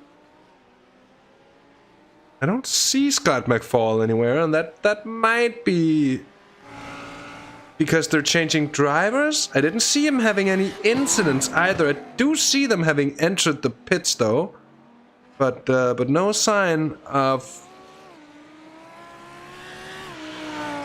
It does seem to be a pit stop taking its time here, Marcus. They've been in there for over a minute now. Now he comes out. Yeah, here he is, Scott McFall. So my apologies, 1 minute and 8 seconds. That's a rather long pit stop. And maybe a tire switch there as well, unless they had some damage they wanted to repair. They didn't take a faster pit. There was some scratch marks there on the right front fender of that car of Scott McFall. Indeed, I was under the car looking at the details. MXZZ, you can check the live timing. It's there's a link to it in the description if you want to stay updated on the times of the entire race, basically. Because it's too much for us to, if we had to do that the entire time, yeah, we wouldn't be able to say anything else. Oh, and the leaders are into the pits as we speak. Hitting in is both Cornelis and Tunis and Erlenbrook as well. And now we see the driver change. So Koen Klopman in for Simtag. Ricardo Ferreira comes in for Anage. Let's see if it's a driver change for GTE Racing as well. This is going to get hot on the exit, I think. And it was quite close as they came in a second and a half or so. So expect it to actually be a race between the two as they're coming out. I'll see if we can get a shot. There we are. Where we can actually see the cars. Because it's been a bit of a dull one since the opening lap between these two. But they're coming back together. Tires. And sorry, Marcus, you're saying? Yeah, tires for the 23 and the 2. Yeah. What about GTE? We'll see in a second, but I don't think with the with the track temperatures, I'm sorry, that we've had for the opening stint here, I would be. Yeah. There we go. Tires I would be. As well. So does that mean they're going to double stint on the next or the last stop then, or is that going to imply that they're going to stop and put tires on every single stop? Yes, I believe so. Unless we see any major change in track conditions, if it really cools down here as the afternoon goes on. But it seems like it's holding steady for now. And I think a month ago when we did the race at Nürburgring, I think maybe we would have seen a double stint there at least once. But I think with the new tire model, or the tire update for this model, I think the wear is so significant that you have to maybe go and stop and put on a new set of tires after you've done your stint. That's an interesting one, and I'm not quite sure. Have it. It is Vendenacker, their bouts, I think.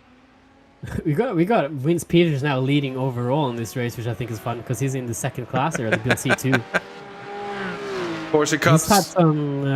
He's had some problems throughout this race as well. Hopefully now he's ironed that out, and even with those small mishaps, he's still leading his class by quite some margin. He's had a few off tracks here and there, but at the same time, he's also had such an outright pace It's been untouchable for anyone else. Here is Ricardo Ferreira in the car for the 23, the virtual leader at the moment here in Kuhn Kloppmann. Got a Lambo between themselves as well. Is that his teammate?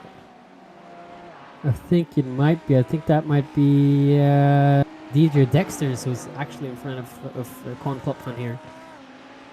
Indeed.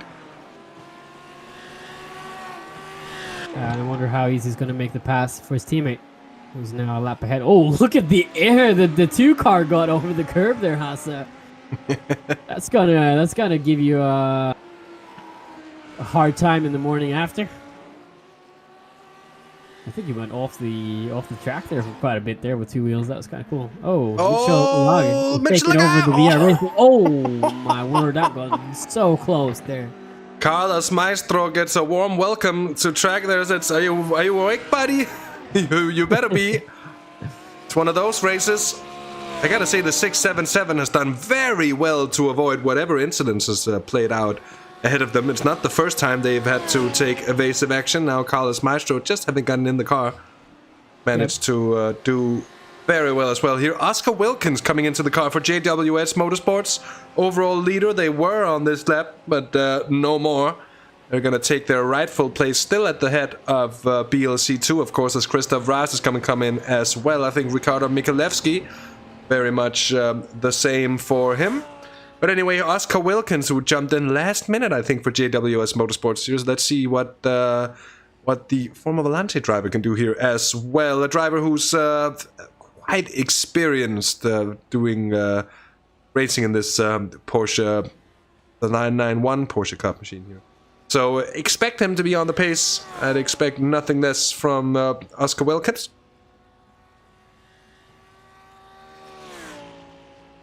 What's the gap now between our leaders? That's 3.4 second gap now. And Kuhn Kloppmann has a little bit of an advantage lap time wise. Yeah, that's interesting. Then that might be the driver change being a bit of a turning of the tables here, Markus, and in that sense, an opening of the race. Again, it could also just be a bit of traffic. You know, you never know that, but we've seen both Fabrice Cornelis and Kuhn Kloppmann being very, very strong with the traffic, especially when they were in the radicals together. The 2 drivers was an unbeatable duo, seemingly. Oh, he's got caught here between the 35 and the leader. He's gonna lose time on that for sure. Indeed he is, but that's the name of the game. Traffic giveth, traffic taketh, and it's and the traffic go off track there, but it looks good as well. You wonder, that was Sebastian Burkhardt, I think. Yeah, it was. So he's gone past there, been past there, and climbed the curb. That's the curb I was talking about a lap ago, Hasse, where Kuhn Kloppmann went off on 2 wheels. That reminds me of something I saw last weekend when I was commentating a cross-kart final live. And we had a final where 2 drivers got stuck in each other, and for some reason in that series, you just leave the cars on track, even when the racing goes on. You have a yellow flag there, and you just let the cars go wild. Mind you, this is in real life as well, so if you crash, it hurts. So we have this yellow flag in the last corner, and coming out of the last corner, one of the leaders climbs up on 2 wheels.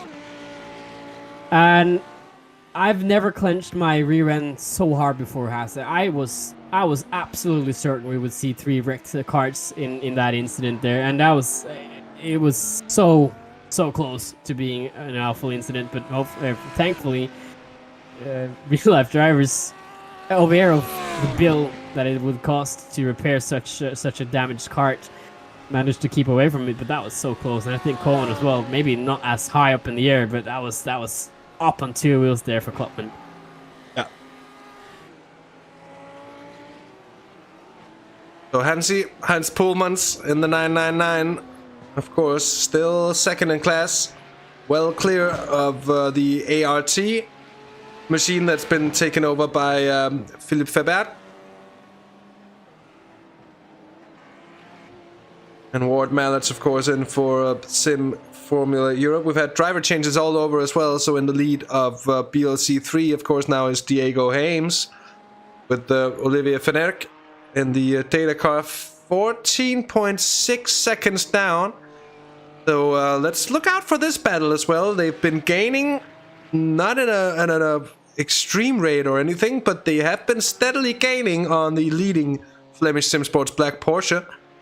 And as such, this battle could very well come alive within the next half hour or so. I'd be watching out for that here as Zef Kosemans has gone behind the wheel of the mighty Pink Panther racing machine. Still Navid Hussein leading in the 26 for Ignium in BLC4. Nils de Kuiper in second place. A fair bit of way down though, over a minute's gap to the lead car in class. And then Olivier Bultink is up into third now. Mind you, he had a penalty early in the race, so a lot of fighting back to do for the championship leaders in BLC4. However, and this is interesting, this is really interesting. Last time we had a look at the lead gap here from Ricardo Ferreira to Koen Klopman. That was about 4 seconds. That's down to 2.5 seconds now. So Koen Klopman, a man on a mission, really looking to put his team back in the lead here.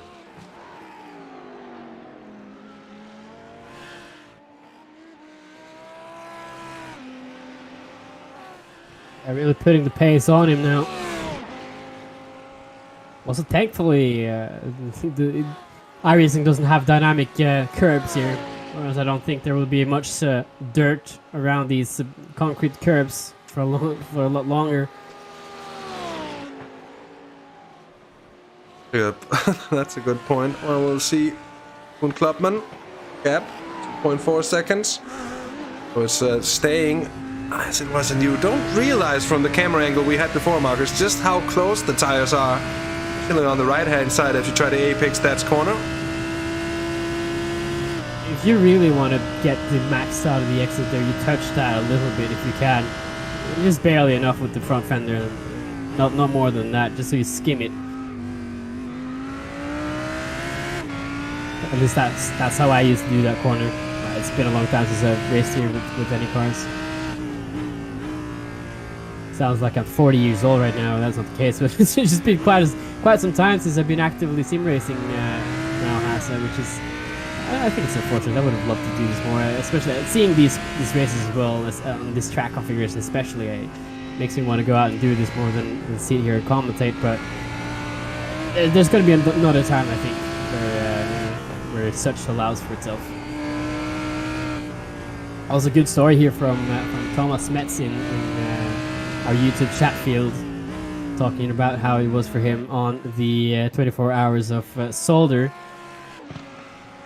Got a Porsche 992 stuck in the gravel trap right in front of him and felt the gravel stuck on his arm. I've had a similar experience as well on the same track actually I was on last weekend, where we had a car coming through the Joker lap. This is the Rallycross track, so missed the apex quite a bit and ended up in the dirt. I don't think I had to take dirt out of my hair for about 3 weeks after that. Oh, Jeremy the Boover, was that Dieter de Vlaming was off the track there, Hasse, with his car in front, the wrong way around. Yeah, I think it was. We'll see if we can get a bit of a shot of exactly what happened to the number 10 machine, losing the rear end, spinning around like they're Kylie Minogue. And you do wisely to get out of the way of the number 10 car in that situation. A lot of drivers coming past and feeling like they're lucky like this.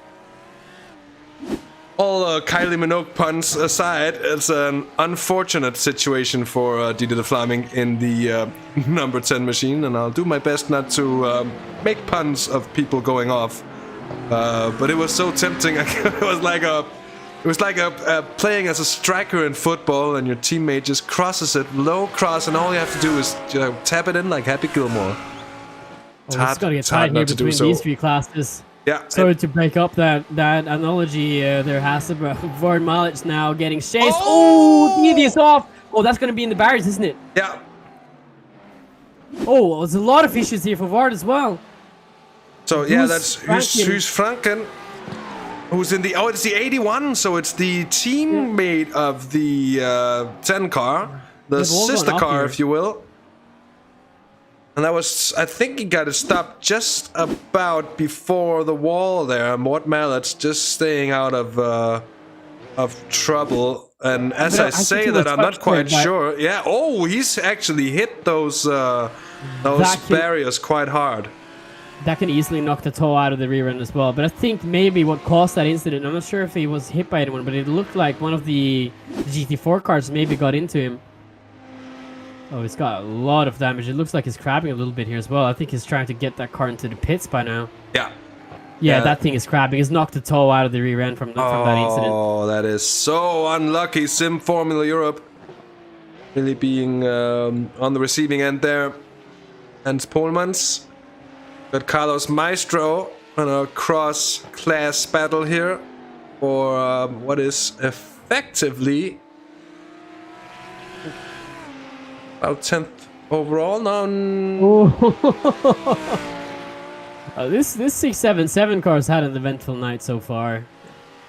Being off track a little bit here and there, and had cars in front of him go flying past him.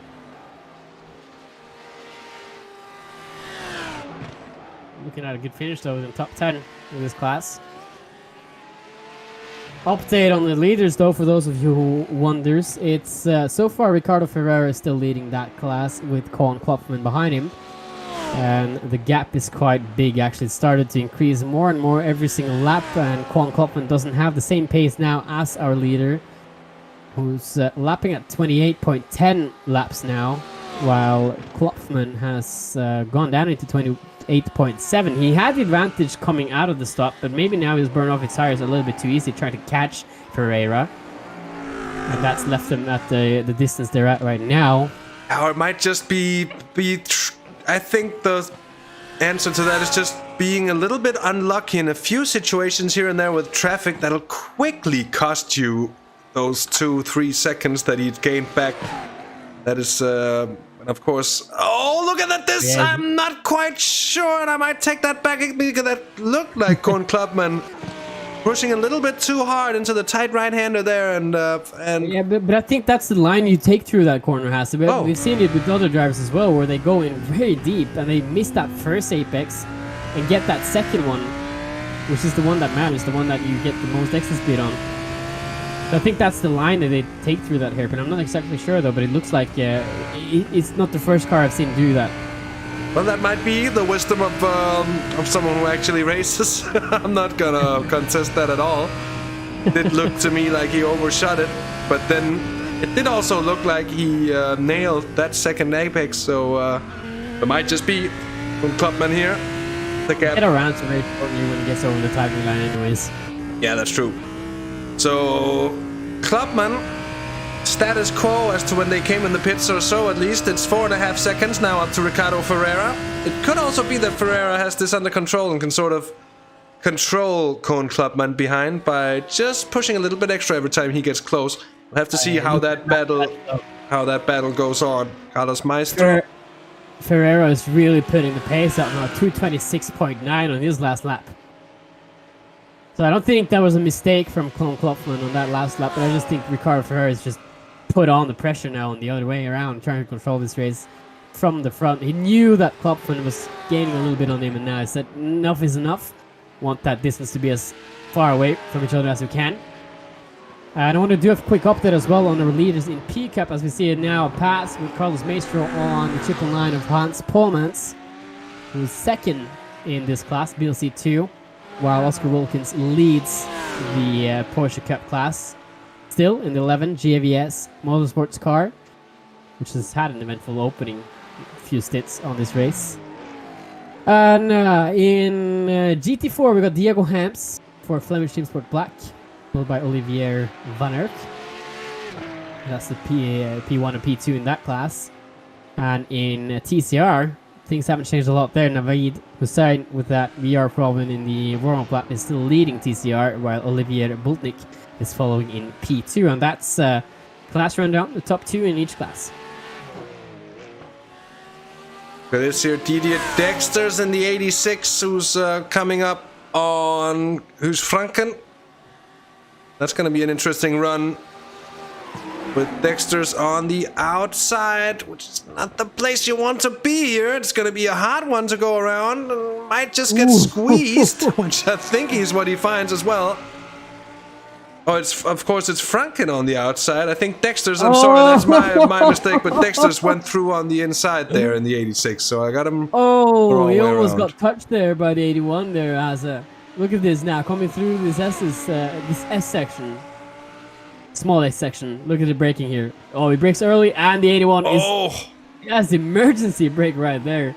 I don't think that was the driver braking. I think that was the emergency system on the road car kicking in. Trying to avoid an incident there. Got past though. Hans Pohlmann's got back passed on Carlos Maestro there as well.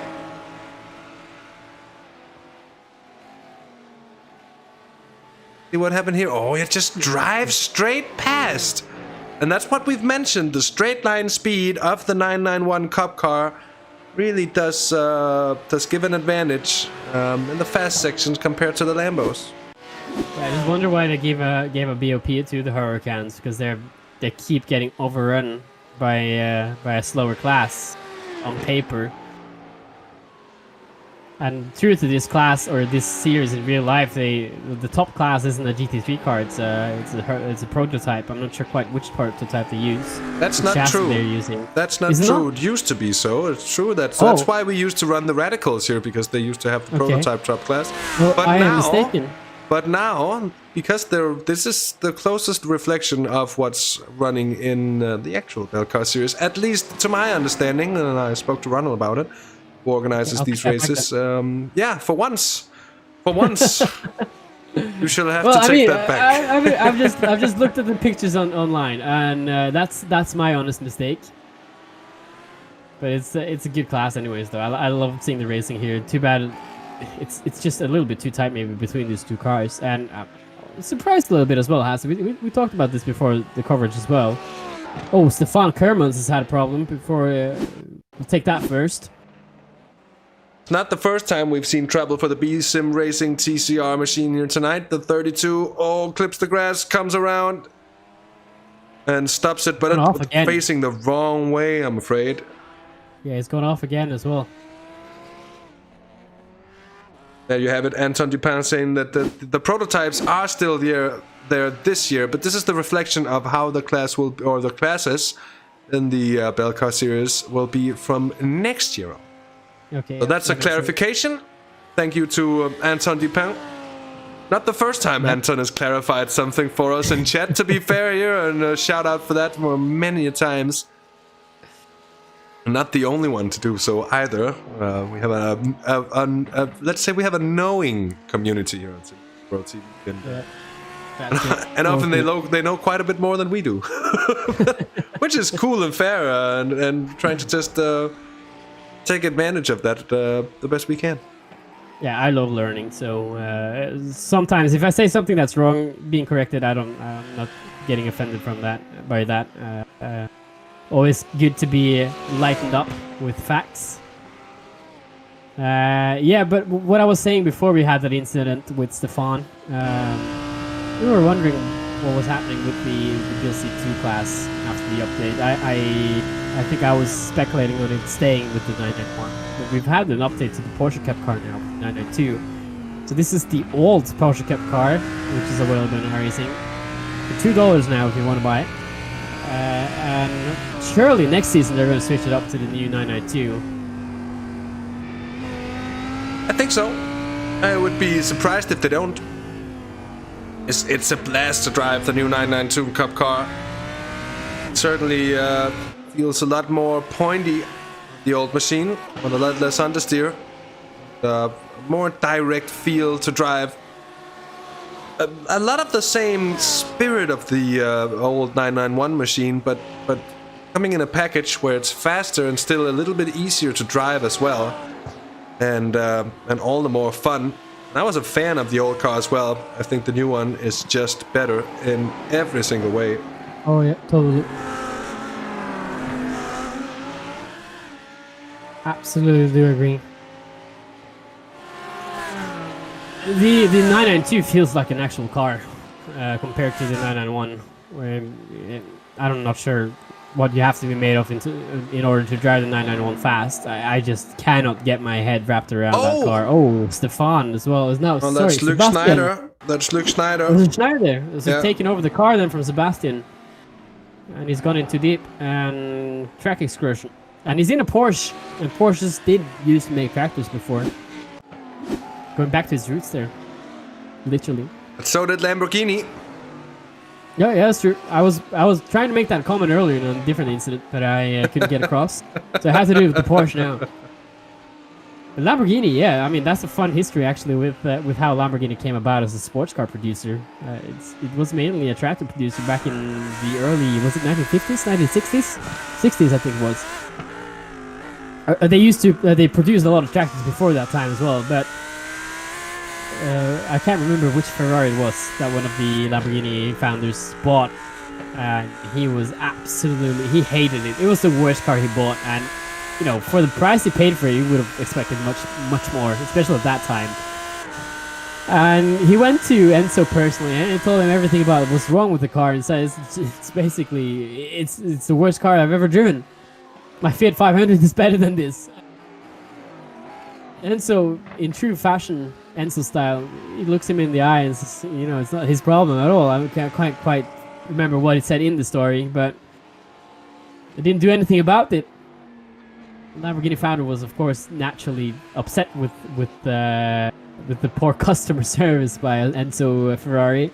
Decided to make his own car, and that's where the sports car era, or the end of Lamborghini, came about with the Miura, which is legendary, of course. And thankfully they did. And thankfully they did. They did make a few cars before the Miura as well, I'd let you know. The 350 GT and the 400 GT, which are often forgotten, I feel, but fabulous cars to look at. And in Tyril's classic car workshop, the YouTube channel has a few videos on them as well now. Wonderful machines and brilliant pieces of design as well that for me also rival the prettiest Ferraris of the time and the early to mid 60s, even the late 60s as well. Fabulous period of car design. He did the Flaming off track. Major incident, I'm afraid. Yeah. Oak tree again. Oh, there it is. Oh, this is a carbon copy of something we've seen on a few occasions now. Yep. And for this particular car, the number 10 machine as well. Yeah, this is how you do though. You back off out of the track trying to get back out again.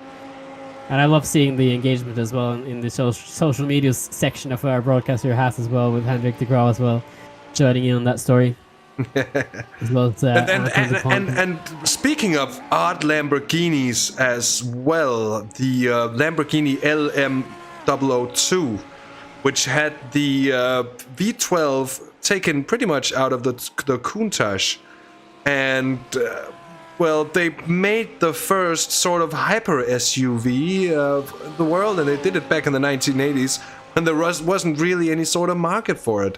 And they were hoping for to maybe even sort of make a military car out of it, but it became much too expensive in the end, and much too complicated. And, I'm not sure. I think that was actually built on order by the U.S. Army, and it just ended up costing too much, so they chose the Humvee instead. They touched, oh, there you go. That's Flemish. Off. And Scott McFall. That's not McFall, is it? No, that was the 999. That was the 999. Hans Polmans. But I wonder who the other cars were, because racing. So here is Lucas Weinand, but that's all by himself. Yeah, he's followed. No. Here's Polmans. Let's see. And it's Mitchell Lagai, of course, in the 21. It is. Yeah. So that. Oh, we didn't hear anything though. Oh, that was the leaders. On the right front. The leaders as well of Arnage competition just coming through in the thick of the action in that situation. And look at this now, Scott McFall having caught up with Maxime van den Hove, and he's on the tail of the 99 Lambo. So the 145 Sim District GT3 by BMS Vibe esports car. Really gonna give it an attempt here. See what we can see from the perspective of Hans Pohlmans. Oh, there's nothing he could have done there. And he tried avoiding it, because you could see there he tried to stay at the wide line. He tried to avoid the Lamborghini coming flying in through that. There's no way he could do that. So Pohlmans is still second in class. I don't think the 999 has spent their fast repair. I also don't think that his damage to his car is too heavy in this situation. So they might, at least in terms of track position, just about get away with it. However, they've been left with a narrow advantage to the 55 that goes and clip the grass on their own here. And they're gonna be off. Oh, and Pohlmans is off as well. And what is happening here? Pohlmans is coming into the pits. He's been off as well now. As I get into the excitement levels that are... Gone off then. Oh, he's just gone off on his own. The car steers straight on. Into the pits comes Hans Pohlmans. There is the 55 as well. And mind you, this is a battle. TCR. This is a battle for position. Poor TCR on that. He's going to be scared to his life for the safety of himself. I think that was either Lawrence Klutz or Stefan Kermans who came through there. I think they were all as confused as each other. I don't think anyone knew actually what was happening at that certain moment. Now this one is going to be an interesting one to follow as well, because Scott McFall has been gradually gaining relatively quickly here on Maxime van den Hove, and I'd expect the overtake attempt to come relatively soon as well. Up ahead is now a 6-second gap between Ricardo Ferreira and Koen Klopman. So Ferreira has put down the pace, put down the hammer, so to say, in a good old cycling term. But this one, interesting indeed. So far, Van den Hove managing to fend off Scott McFall, but you also have to wonder just how much of a hurry is Scott McFall in here. He's trying to size out the weaknesses of Maxime van den Hove. Anyways, gonna leave you on board with Scott McFall, because this seems to be a battle worth following for now, as me and Markus are gonna go on our traditional 5-minute break here, midpoints in the race. We're just over halfway in the race, but there was a lot happening as we came through it, so wanted to get things to settle down just a little bit at least. You'll probably know a little bit more about the outcome of this battle than we'll do when we return in just about 5 minutes time, so don't go anywhere.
And we're back. And I am slightly surprised that Scott McFall hasn't found a way through on the GT car up ahead.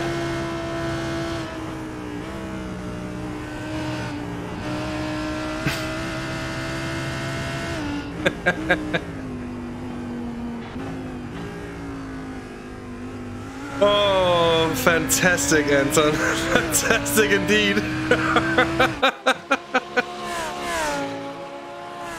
I got what I asked for, didn't I? Yeah, indeed. Well, it's a good entertainment. Good entertainment indeed. Here, Maxim van den Hove has done well, I think, to defend his position. And let's say, are they being caught up to by Jorn van den Akker? That's certainly not the case. It's a 45-second gap now, though I think Scott McFall almost getting his nose on the outside. I think he realizes it's not the place to be for this combo of corners. As we say that, I'm afraid there are a bit of issues for Hans Polmans. So Hansi, oh, and that's going to be the wall. Oh, that's a major impact, and this time it's 999 for real. Oh, back out there. I guess gets out without any dramas here by the looks of it. Yeah, but I think they could just have spent their fast repair in the pits not too long ago, and then they go have this incident. Too bad, no, that's true. It doesn't look too bad.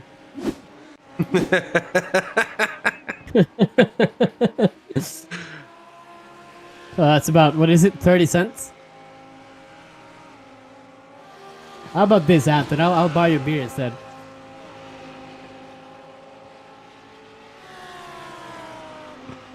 Van den Hove still clinging on to third place. Oh, and McFall wants to send it. He wants to get past now. I think he feels like he's getting held up, and he touches the grass there on the outside. That didn't seem necessary. And slightly surprised there. Maybe he's getting a bit frustrated with the situation here and being behind someone. He obviously seems to feel like he's a little quicker than. Oh, we got problems from Caramans. Yeah, that's not the first time as well. So Caramans, who's where's this at? At the rear, come around. Oh, he manages to get out of the way of the Flemish Lambo. Oh, Carlos Maestros has problems as well. So now, in the waking hour of the race, Carlos Maestro, this is one of the braking zones that's caught out so many drivers, and the same goes for him now in the 677. Let's just turn it around. Wow, we got so close to Koen Klopman there as well. Koen Klopman, who's gained a little bit on Ricardo Ferreira, and the gap is down to 5.5 seconds. Here's Ferreira. And then Klopman, I'm sorry, who's, and then the traffic, so that'll be why, of course, because Ferreira had to clear that. Koen Klopman has to clear that now, and he does encounter it at a rather inopportune moment as well.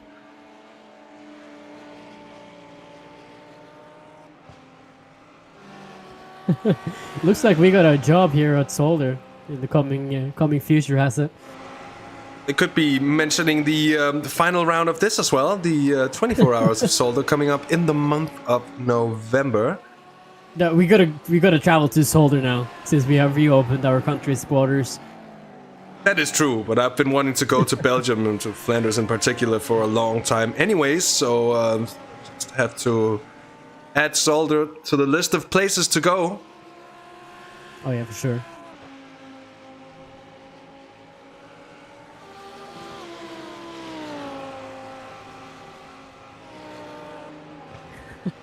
Paul King has gotten in the car, by the way, for Ignium. They're still leading by a healthy margin. Everyone's had one pit stop now. Olivier Bulting is 40 seconds down. And that's quite impressive, seeing how it's all gone there. That even with that 30-second stop and go, they've managed to claw it back. No. I'm sorry, that's Bulting, who only been in once in this race, and that was at that very situation. So they got it filled up, of course. And expecting them actually to be in the pits quite shortly.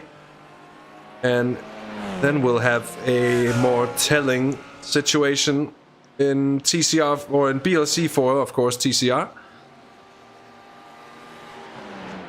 Getting asked cycling questions now. I'll have to answer them honestly. I don't know, because we haven't had a wet. We've had some slightly wet Paris-Roubaix here and there with a few puddles of water and such. It looks to be an addition, a vintage of Paris-Roubaix coming up on Sunday. That's going to be different in the sense that there might be rain, and there might be lots of it. There might be lots of mud, and that tells me that some of the cross specialists might be the ones to watch. So even if it's a bit of a vanilla opinion, I could see a Wout van Aert, Mathieu van der Poel battle. With a few other riders in the mix as well. You want my take on it, Hasse? You don't know anything about cycling, do you? What I do know is that I think the guy who crosses the finish line first is going to win. But that's true for any sort of race. You Norwegians know plenty about skiing as well, like. So if you do, let's not talk about skiing, please. No, just because I'm Norwegian, I don't like skiing. Sacrilege. I mean, not everyone can be perfect, I guess. No, indeed. Actually, speaking of cycling and Sunday, I won't be able to catch Paris-Roubaix live because I will be commentating on a bike race as a finish line commentator myself.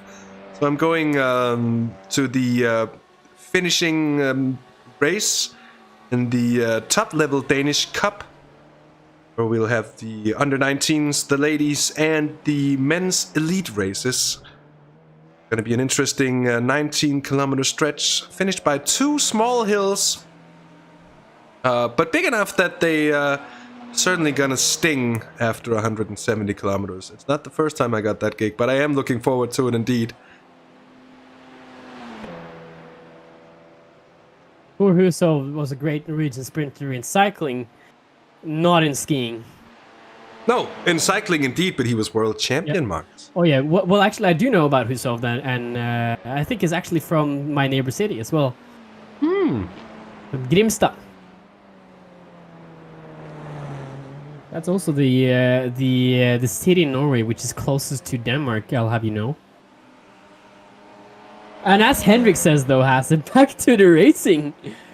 Thank you, Hendrik, for keeping us on a tight leash here. We do tend to get rather carried away. It's as they were here. Scott McFall has not managed to get past Van Maxim van den Hove, and I almost want to thank him here for it, because that saved me in getting turning into a cycling podcast. Well, it's Belcar, it's 3 hours, and it's me at the rudder. Hendrik, you should know better by now. Anyways. I have one question though, one cycling question left.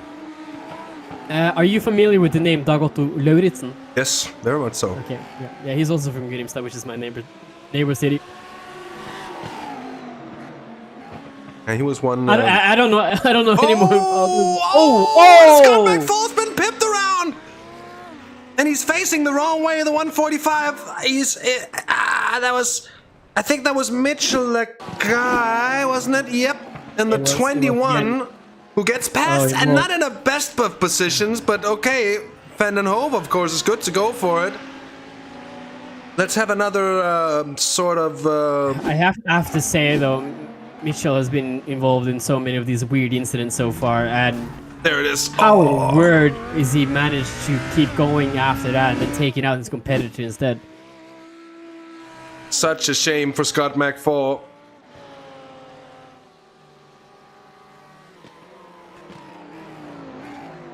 I think that singled out our cycling podcast for now, Hasse. We'll take it again next time. And next time, indeed, we're going to have 24 hours of racing coming up from Zolder. So I see there's no way that at some point, of course, sometimes there's not that much to talk about in a race. And that's where it tends to develop. And that's where you got to watch the standings, because all of a sudden things are kicking up again. Mitchell, the guy, it's getting under pressure as well now from Didier Dexter's in the 86. And I wonder, and I gotta say, I like pretty much all sports with wheels as well. Oh, wheel of...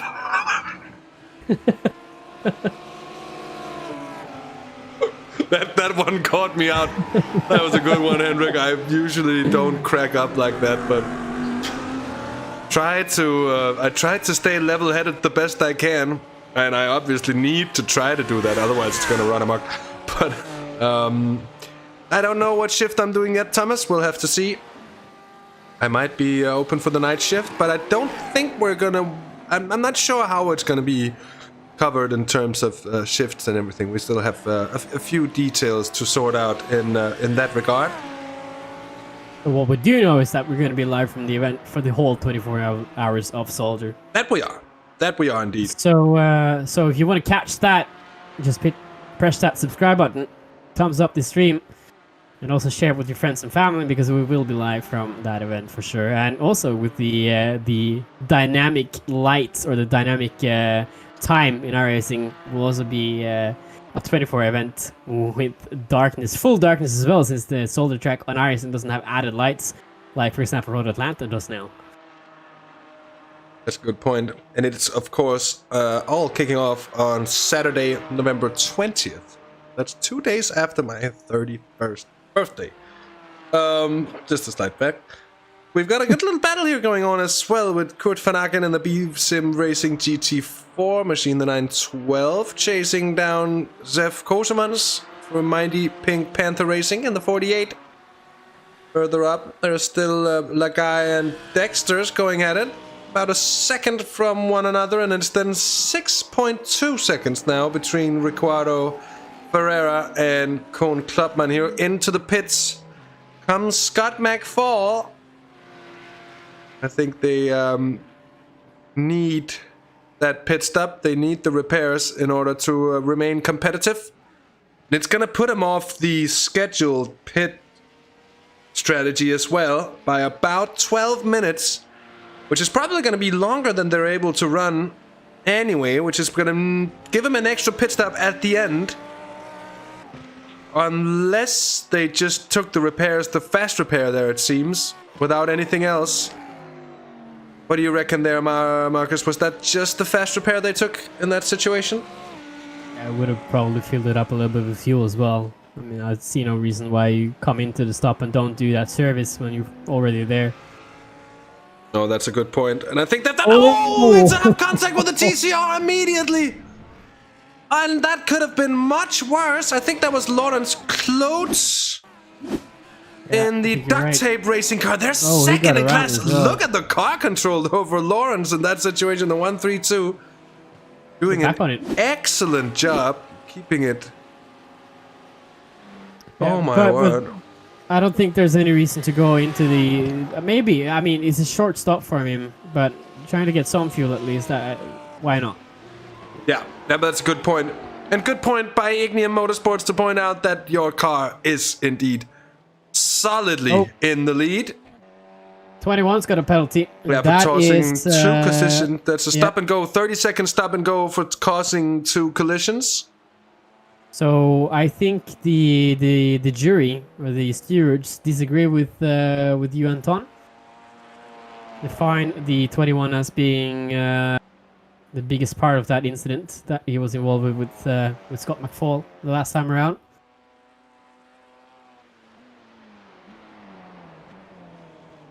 And I think it's so great to have a race like this with live stewards. I think it would have been absolutely disastrous if you had this amount of racing and no live stewards.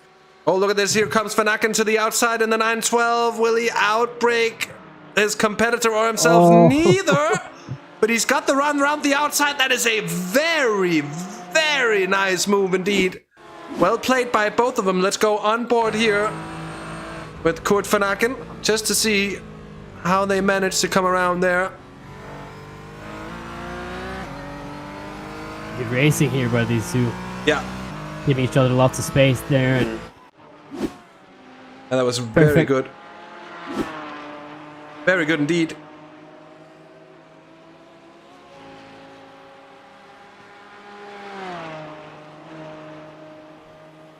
Look at this S section. It's so steep when you get back up, and it feels fast in any car. Doesn't matter if it's a Pontiac Solstice or a Dallara IR01. That section of the track is fast. And oh, look at this Kim Behate. Oh, yeah. And the Flemish car is on the tail now, and that's after that slight incident for Lawrence Klutz. That's all it took, actually, to bring the 69 and Flemish.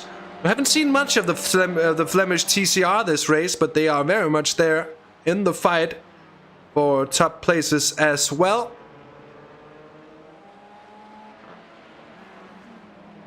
That is true, Anton. Very true.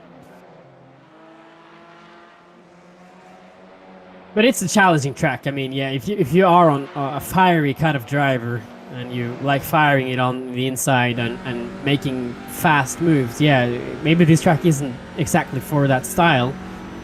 It's very technical, it's very turny, and sometimes you have to sacrifice some of your braking while actually having to brake mid-corner, which is something you want to try and avoid as much as you can, unless you carry your brake towards or through the apex as a trail brake. But I think it's a justified penalty for the 21 car. Maybe it gives him a bit of a reality check as well and calms him down a little bit, so we avoid having further incidents in what's left of this race. It's not that long, a little bit over an hour. This fight here as well is golden between these two TCR drivers in class, fighting for position as well. That being said. Yeah. Oh, it's Kosemans, who got passed by Van Aken not long ago, has had an issue here for Mighty Pink Panther Racing. Oh, that's going to be a big one. I've done that. I've done that in the cup car. Oh, and we didn't see it, but it's going to be straight into the pit lane, and in that regard, it's the best place you can crash the car, Marcus. I'll give that a 10 out of 10 in style points. Makes good sense. Got into the pit. A bit of an excursion trying to get in there, but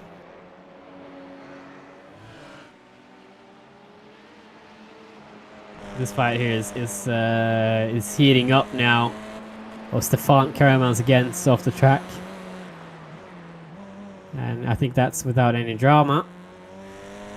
It's just a quick excursion, and that's something we've seen from this track on the event here as well, Hasse, is that if you hit, for example, Oak Tree, if you overturn the car there, it's quick that the event will call out a crash, even though none of the drivers have hit anything. For the leading P-Cup machine there of JWS Motorsports, Oscar Wilkins, who's done a flawless stint so far. A long way ahead of anyone in BLC 2 at the moment. Ricardo Ferreira, it's still less than 7 seconds between Ferreira and Clubman, so could all change still in BLC 1. BLC 3, Diego Hames for Flemish, Olivier Van Aert for Data, and then Kurt Van Aken. Mind you, they're separated by a bit of time as well. And of course, the closest fight on track is the fight that we're watching at the moment. Here's Lawrence Klutz, gets more and more company from Mr. Behate. Oh, he's looking left, right, and center. Here comes the Sim Formula Europe machine that might just open the door as well. Says 100% electric on that HUD there. Oh! On the curb there. A little bit more than that. That was on the curb plus fees, I think. Yeah. That was earlier there, the hit. See if he can get the exit here. He'll have a chance in the next braking zone. And he's close, but I think Lawrence got the better off the exit there. Oh, it's a good fight here between these two, not taking too many chances unless there's actually an opportunity to make a pass here. Kim making very mature moves in this fight. Say that? You might have said too much, Marcus! Oh, he's in the wall there as well a little bit. Kim be hit. That's a barrier up there. You don't want to drive through that. That's going to be a stopped car. Gets past there again. The 69. And watch the steering wheel. Looks like it's straight. Yeah, it doesn't seem like the damage is too bad for Kim. But that was... As far as the tank, though.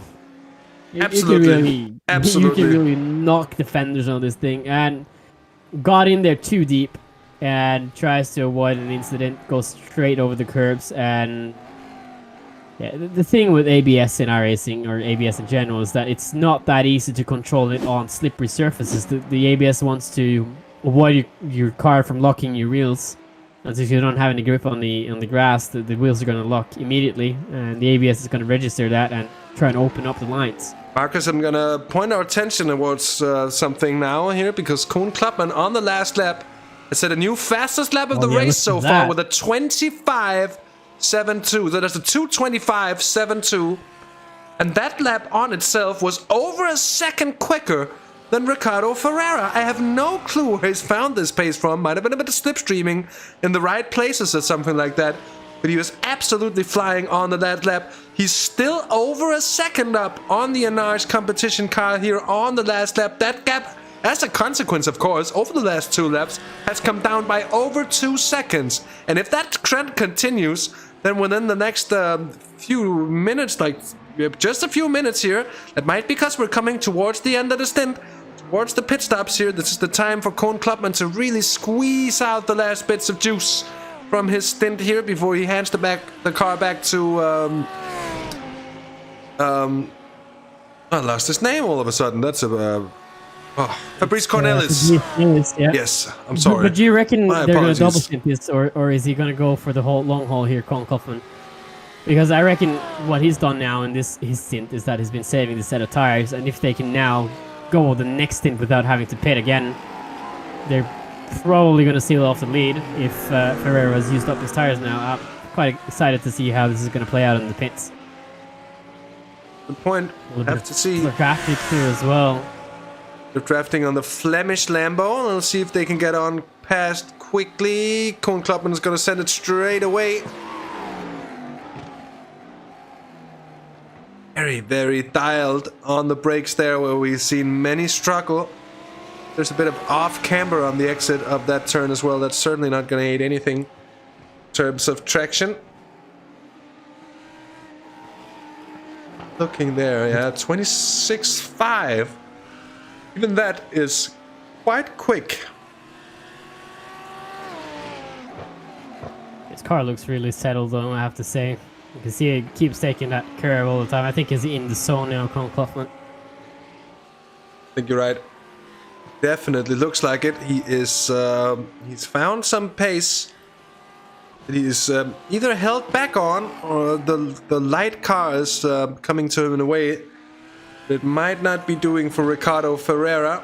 The gap is 4.6 seconds, so I think it's stabilizing. Saying that here, Ferreira sort of caught up on the tail of the mighty Pink Panther racing car. A slight time loss as well, and they're right there. It's 4.4 seconds separating the two overall leaders here. As we're 30 seconds away from entering the final hour of the 5th round of Virtual Belcar action here on Simracersworld TV.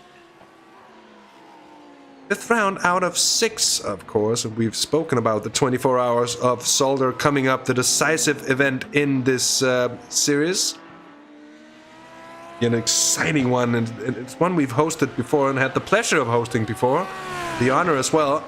And I'm really excited and appreciative of being able to do that race again, because it's certainly special. Zolder, such a challenge with the traffic, and for 24 hours. The most difficult 24-hour races I can imagine. Look at Koen Klapman in the traffic there, just taking a little bit of extra grass, and in a place where he hardly loses anything on it. And this tells you everything about the level of commitment at the moment here from Koen. He's really trying everything to close the gap up to a nice competition. Ricardo Ferreira, he's doing that, but just ever so slightly at the moment.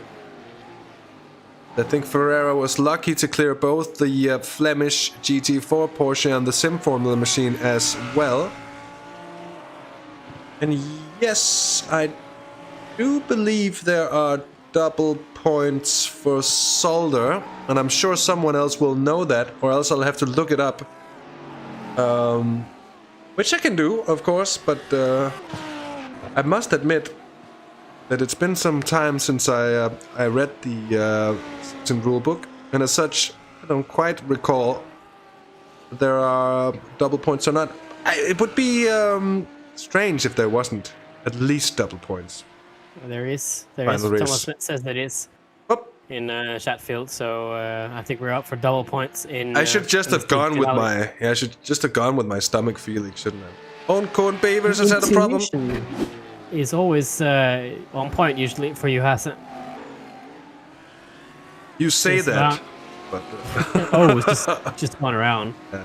So this is the car we had that had problems with the toe earlier on in this race. Yeah.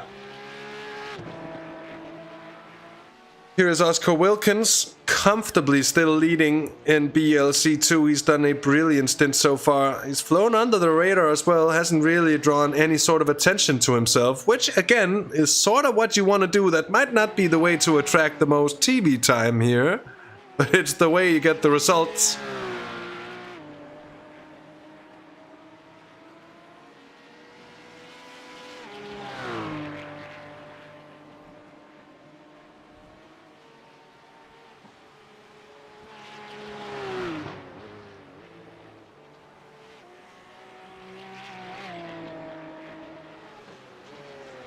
What I think is great about Belcar, though, I have to say, is that it's you have all these 3-hour events, and it feels like it's more of a qualifying sort of championship before the main event. So all of this might not matter at all before we have the last and final round of the 24 Hours of Zolder, which I think is what it should be determined by, having all these pre-finals, we could call it, that leads up into the finale. It's a great format of the season, and I think maybe more championships, endurance championships, should follow that route in our racing. Button, 4.3 seconds, so status quo over the last few laps, and you wonder if it was just a two unlucky encounters with traffic there for Ricardo Ferreira. But Koen Klopman really had the pace at the same time, but you can see now he's back to the 27s. Anash won the 26.97, so just 0.05 of a second between the two on their last lap. Maxime van den Hove has found his peace again, at least a relative peace, after the incident suffered by Scott McFall earlier in this race. As such, the gap is... Sorry? You want to hear a sad story about the oak tree there up in that turn we were just in? Oh yeah, they cut down the tree, didn't they? Oh no, not they. The cut down the tree. The lightning did. Oh! Struck it right in. Because this is basically an open field, and that's probably one of the highest things on the track, or was one of the highest things on track. And it got struck by lightning. So it's no longer there, unfortunately. It's one of the best parts of that track, I think. The Oak 3. It's quite sad. Evening to... yeah. I'll let you do this, Hasse. I was just about to say, have a good evening to Thomas and Anton Dupin for signing off, well, early. It's 11:15. It's what I'm going to be doing tomorrow night, so I get it, guys. Thanks for tuning in with us, and enjoy your motorsports activities. That said, Diego Hames still in the lead by half a minute over Olivier Van Erck. I'm just looking. Van Erck. Well, they were both in on lap 25, so they both have their last pit stop to do here. And Tunis in. Maxime van den Hove in as well. But look at this, Koen Klopman doing the extra lap. So an attempt to overcut. He's got the pace as well for that. It's 4 seconds, Marcus. It's a lot of time to gain. It's a lot of time to have to gain, at least, to come out in front. And Tunis is out of the pits here. Did you take tires, you reckon? Yeah, they did. I think they did, yeah. I think it took a 1:04 pit stop here. Oh, he's caught in traffic here as well. But it's a 10 car. Oh, that got close. Oh, he's going to go off? Nope, barely.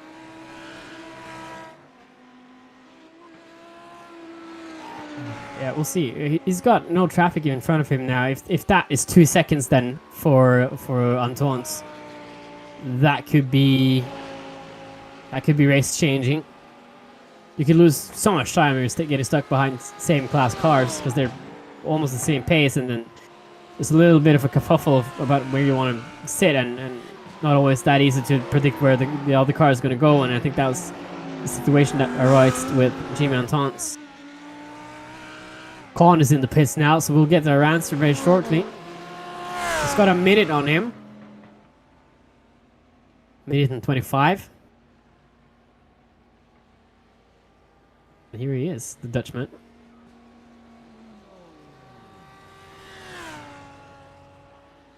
Oh, he's out. So there's a driver change here for Fabrice Cornelis. Yeah, Cornelis taking over. Yeah, I think that's no real surprise. Nope. Tells me they'll be taking tires as well. Yeah. Again, is no real surprise. On board we are with Jimmy and Toons, and we'll see if it'll be one way or the other. Excited to see what happens now on the exit of the pits. So that's a 1:25 in total pit time for Jimmy Antons. And if Fabrice can edge a few seconds out of that, I think it's going to be very close on the exit of the pits. Oh, he's out! Isn't is he? So that's no tires then. No tires then for the 2 car. They're going to double stint this set. With a track temperature of 24 degrees now. Is that within reason? I think it is.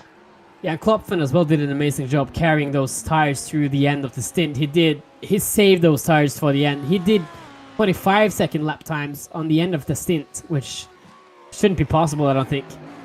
While Anton's stayed stuck on 26. I think they maybe predicted him to go in and take a set of tires there, since they didn't do it.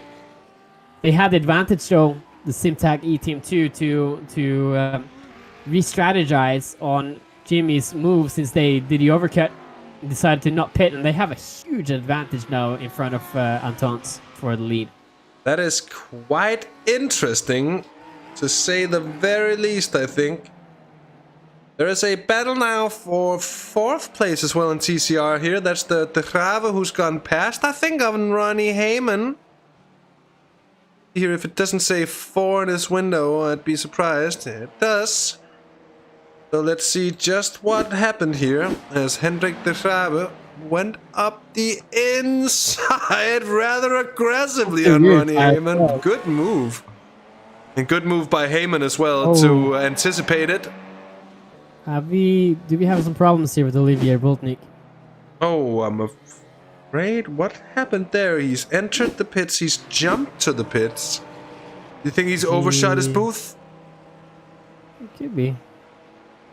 Did he just leave the car and then leave the car to his teammate? I think that could be what happened. And then our event viewer just reacted to it a little bit. But that was some move then by the 69 of Hendrik de Graaf, who took over his teammate's car from Kim Heath, who we remember from that huge leap a few laps ago. Boltink is coming back out on track now. So maybe some connection issues then. Could be. Could have been, yeah. That's a good question. Not quite sure. Orgagnon gone past on the 55, of course, not in the same class. ART Sim Racing has done a good job of staying in the mix. Look at the alt lap of Fabrice Cornelis and Jimmy Antons. While we have it up there, they're about same. Last lap time 34.81 for Fabrice Cornelis. Last lap for Antons is the 34.8. These guys are flying right now. Antons is really taking the advantage out of these new tires now. 25.9 for him.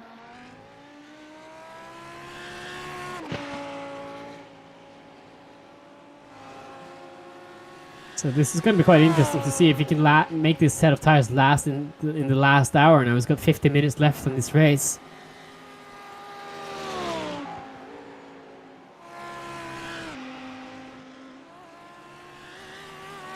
And Thomas as well with the new set of tires. We'll have to see now. Last lap time for Fabrice Cornelis is of course his lap. But it seems to me, Hasse, that the gap seems to shrink corner by corner. Not by a lot, but it seems like it seems to shrink corner by corner. And if he can find 21 seconds now, which is not impossible with an hour left, we could have quite the show for the end of the race here. And Tunes on the last lap here, it seems to me, while their out lap was very close indeed, and Tunes now 2:25.93, so immediately into the 25s, really pushing here. And let's just do a bit of calculations. We've got 50 minutes left. Gonna be about 20 laps on my calculations. In turn, it's gonna mean that he basically has to gain a second per lap at least. Gonna catch Fabrice Cornelis, and he has all the sending to do, and there is one thing to it that always speaks to staying out as long as you possibly can on your tires in an endurance race like this, at least to my experience, unless you're losing horrid amounts of time. And because of the traffic element of racing here, and because you can always find yourself caught up in traffic, be your tires fresh or old, every time you lose time in traffic on fresh tires, it's basically extra time you lost because you took those tires as well, and now you're being held up in traffic. And that could also be a mental thing that begins to grow on you, because you have to take advantage of the fact that you took these tires. You didn't take the advantage on the strategy like the Simtag car has done. But just how it's going to play out, it's going to be quite interesting to see. Not sure he's going to be able to catch him by the end of the race with this pace now. Well, saying that, Marcus, but the lap before that was a 25.9, so that's almost 2 seconds. And then the lap following lap here has been a 26.9 against a 27.6, so it's going to be close, I think. It's going to be very close at the end. If it continues at this rate, it's going to be really close. I don't think 26s are going to be enough. If Fabrice managed to do 27s now for the rest of this race, 26 is not going to be enough. He's going to be down into 25. He's got to make any difference here, I think.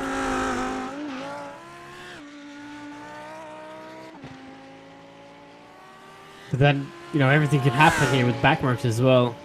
We've seen it throughout this entire race so far with crashes and touching. And speaking of which, Oscar Wilkins is struggling a little bit in traffic. They got a little too tight and probably couldn't see where he was going as well as he wanted to, and misjudged that corner. And he's still leading his class as well. I think this is the leader which has had most problems tonight. Well, not with Wilkins behind the wheel of the car. This is his only moment so far. But Vince Peters... I said car. I said car. Okay, but Vince Peters did indeed have a few issues, but he's gone so quickly. Didn't really matter, it seems. Vince Peters, by the way, getting into the car again now. Flemish is in. ART is in at the same time as one another here. Flemish comes out ahead, just about ahead, of Ricardo Michalewski. And it seems that they have had that 23-second advantage on the pit stop. So Flemish did not take tires, while ART Sim Racing did take tires for the final stint here. They're now separated by 3.5 seconds. So, it's going to be a big ass. But Michalewski's putting it in the wall. Well, not quite in the wall, but he's put it on the grass. He's going to lose valuable time here. They do carry a bit of damage here, you can see, of course, but that was anything but optimal. Here's the number 2. Makes it through just about there. The race leaders as well, of course. That was close. He almost hit the wall there. What happened then? Overcooked it. Too much speed, yeah. Oh, that was, Cold tires. And finds reverse and gets back going again for the 55, Ricardo Michalewski. Lemkins, this is a new driver in this car. We've seen 3 drivers now in this car. No, Lemkins has been in before here. Oh, yeah. And the first stint, yeah. What was he? I thought that was the Boover. Oh, no, I'm sorry. I'm mixing this with Jeremy the Boover now. It was in the 10. My bad.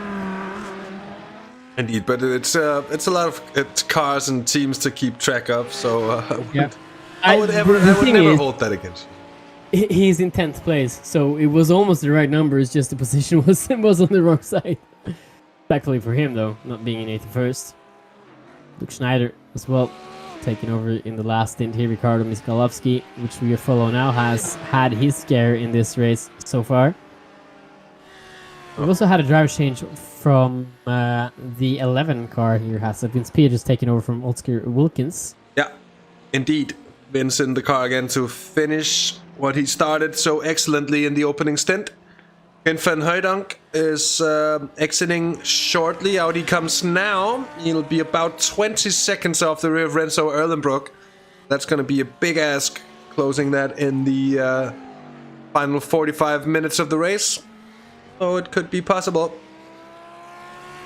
Further down, Hermans, Bourgagnon, and Dimitri Coulon has all had their second and final pit stops. I think everyone has had those final pit stops by now, except for some of the TCR cars. Paul King, who's done a brilliant job for Ignium, by the way, in the 26, still keeping a tight grip on that race lead. At the moment it's QSR Racing Esports second, that's Lucas Weinand, and then Hendrik de Grave for Flemish Sim Sports Red, Ronnie Heyman for Duct Tape, and then Olivier Bolting in 5th place at the moment. They've had 4 pit stops tonight, and are now out of the class win contention again.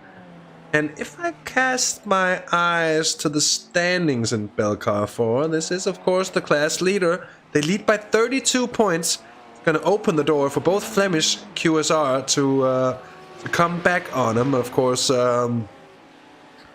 Flemish is hoping, I think, to make the most of it. Let's see here what Hendrik de Grave can make of it. He's 7 seconds off of Lucas Weinand. Now closer to 8 maybe, but in the vicinity of 8 seconds. He's gotten past on Ronnie Heyman, and he's dropping Ronnie Heyman as well at the moment. He's not been able to come back at the De Grave, so maybe something to go for Flemish over the last stages of the race here, as the Bra BMW has had a bit of trouble here, I'm afraid, Marcus.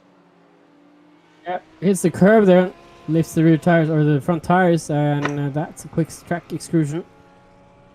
No dramas though, just a little bit of a mistake there.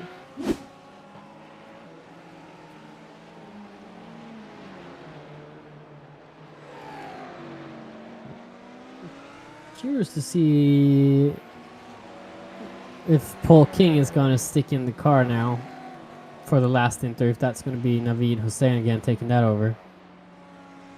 Good really point. Fight here for first place. We look at the second place car in class right now, which is Lucas Vianant. I'm sorry.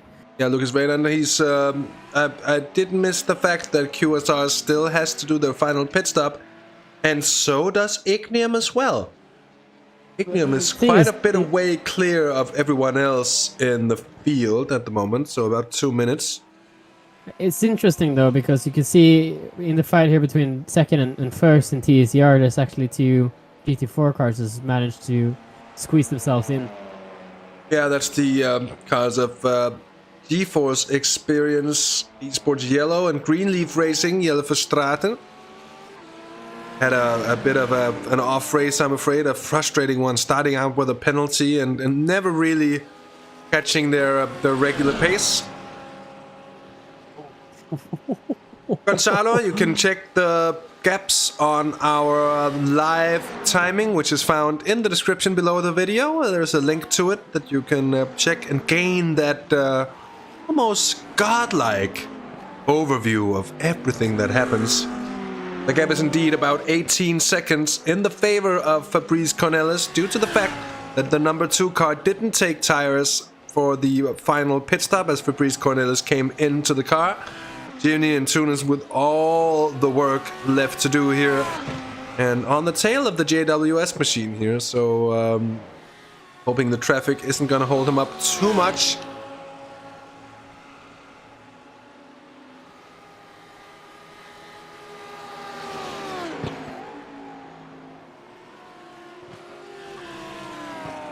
pretty even on the gaps here on Orange and Simtag.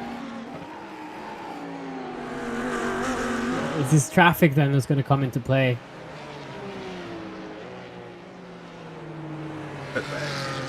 Talked about it before as well as traffic often being the deciding factor in a race like this, and how you manage the traffic, not on the single, but mostly how do you do it consistently and safely as well, of course. Yep. And predictably, and how do you send the right signals to the cars you're passing or getting passed by these situations.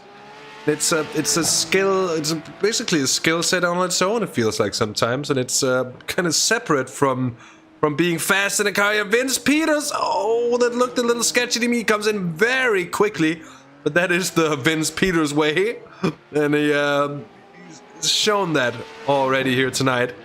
What a stellar drive so far. Gets a lot of airtime here on one side at least. Speaking of Vince here, Hasse, we have someone in the waiting room as well. I did summon him from the chat field here, Hasse, but I just figured we might as well just drag Oscar Wilkins into the booth here. Of course, let's. Now that we have the 11 on screen as well. And I'm not sure if you want to take this. Oh, you go ahead. You go ahead, and I'll eat some peanuts in the meantime.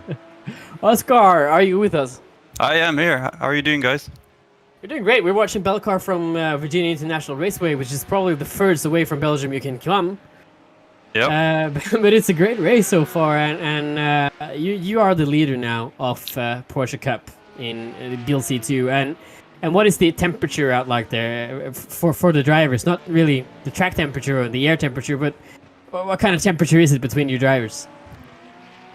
For us it's quite cool at the moment because the gap it's pretty big, to be honest.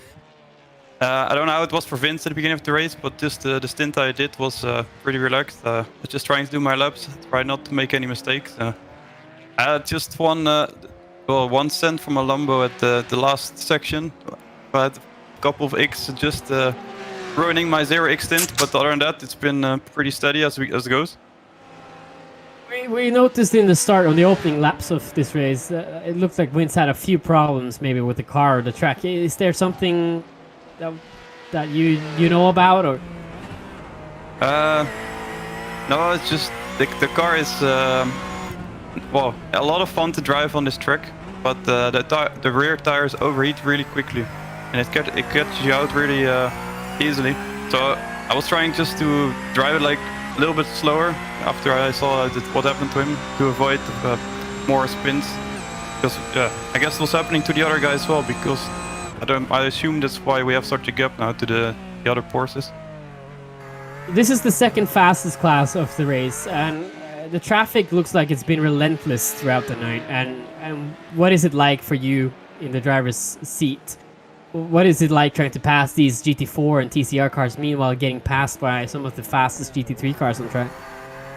Yeah, it's very true. It can be a little nerve-wracking at times. You need to make sure they see you. Like, we need to be really side by side. Like, no half cents or half passes. Either we make the move or we don't make the move. We just stay behind the car.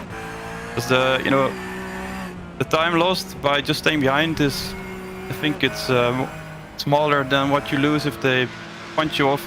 Because if you go off here, you keep on going on this slippery grass, So it's you have to be careful. You guys are looking very well in P1 and BLC too, Oscar, and I'm not gonna jinx anything now, so I will ask you, what do you think about our overall leaders? Who is gonna win this race? The overall leaders? Yeah, I think, it's looking good for Simtag E-Team, I guess. Looks like they have an 18-second lead, so if nothing crazy happens, I guess the result will end up like this. Because the gaps are pretty big. Even without taking tires? I don't know what their strategy is. I mean, for us, we're done with the pit stops, but I don't know what the Lamborghinis are doing. So we'll find out in 34 minutes from now. Thank you so much, Oscar Wilkins. I hope to speak to your teammate at the end of this race. You guys have good luck for the rest of this second to last round before we finish off in Zolder with the 24-hour. Yes, thank you very much. So, hope to see you in half an hour. And quite interesting feedback then from Oscar Wilkins, one of the drivers here, one of the drivers on the 11, which we've been following now for a few laps. And it seems like it's quite a challenge here for these drivers trying to manage around just taking care of your car and tires as well as trying to not make any huge mistakes here. This is I think this is really a good setup for what is to come next month with 24 hours of Zolder. Yeah, not too different in the end from what we're gonna see at Zolder, I think, and it's gonna be an interesting one, sure. But at the same time, Zolder being what it is, shorter, and sort of like this track just without the straights, I guess. It's the best way I could explain it if I had to explain it.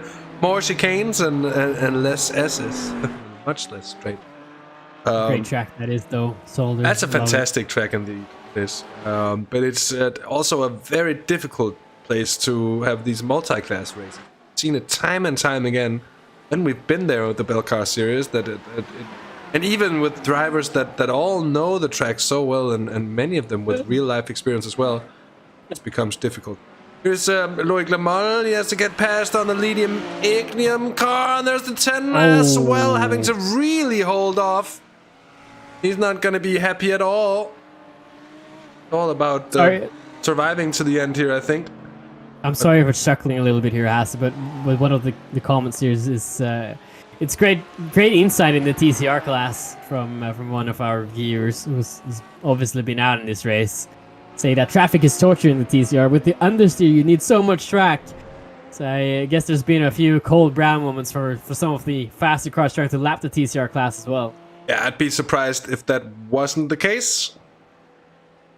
Because we all know that the TCR is indeed prone to understeer, and that's something that you gotta remember as well. That when you're racing in a faster car and you've got to overtake traffic, you gotta be mindful of the characteristics of whatever car you're coming up against. You know, if it's whatever.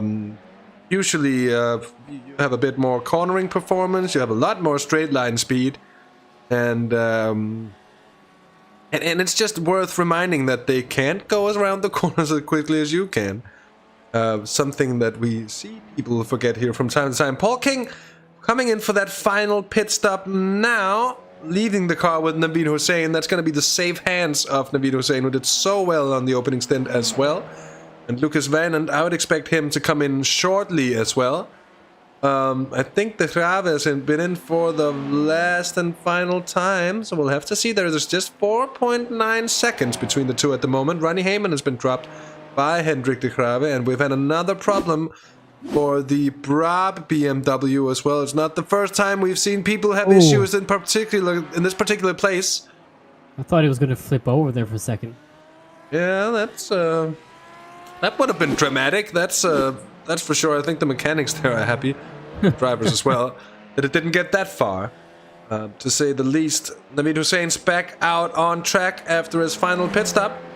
The gap, by the way, between the leaders is still 18.5 seconds. Fabrice Cornelis on these worn tires on his last lap, 2:26.78.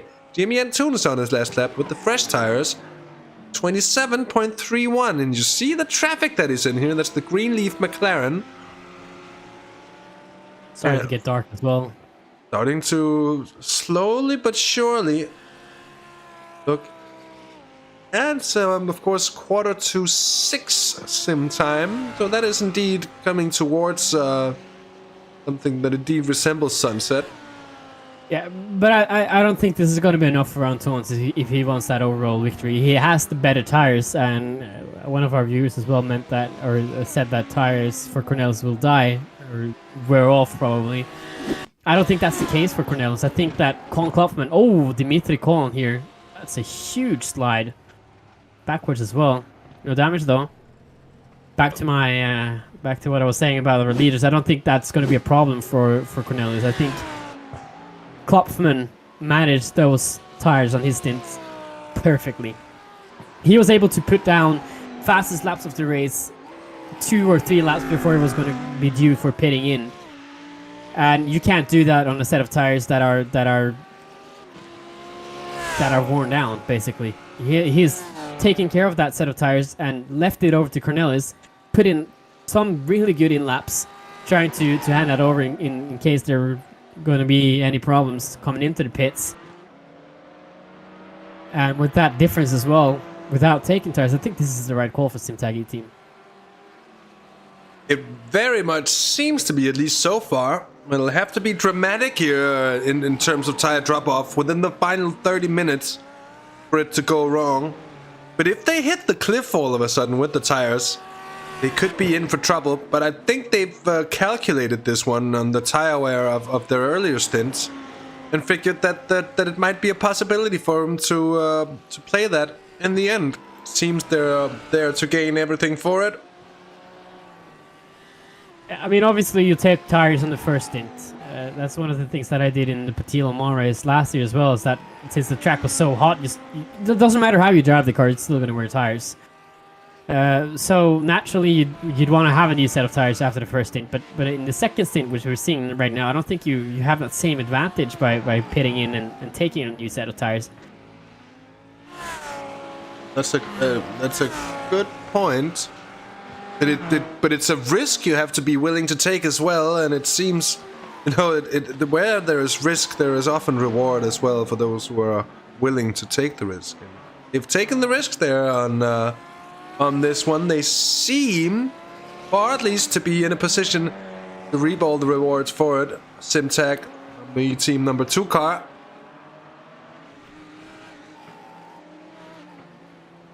And also interesting to see just 5 points between on Arch competition, the Simtag number 2 machine, and then GTE Racing, only 6 points behind in the overall standings there in BLC 1.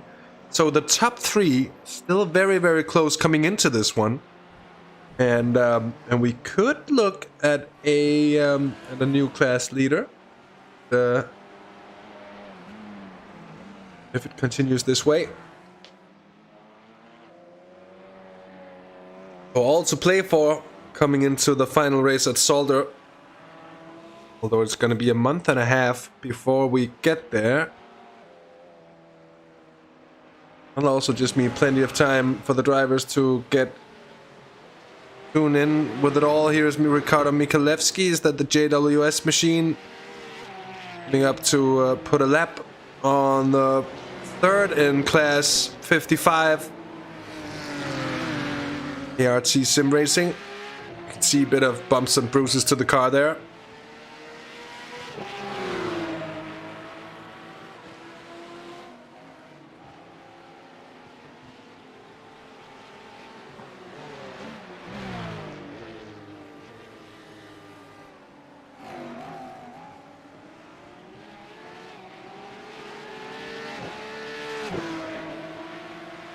Just wonder when we get the headlights on these cars, because it's starting to get darker and darker. These cars are using their fog lights, but that's not really helpful when the real darkness settles. Not so sure about this comment here. I think yeah, we have the Nürburgring points are in on our standings. On the website they are, on the Virtual Belcar website at least, so yeah, definitely. Maybe we got that special list, Hasse, that's possible. Could have been changes to it or something. Interestingly here, on that last lap, Jimmy and Toons gained 1.7 seconds on Fabrice Cornelis. So just have to wonder whether it's, but again, we might not know. It's due to traffic there. There's a TCR behind. So that could be it. Yeah, but traffic fluctuates as well, though. So it could be that maybe Fabrice had a little bit more traffic now than it did on other laps, while Jimmy had a more clear track.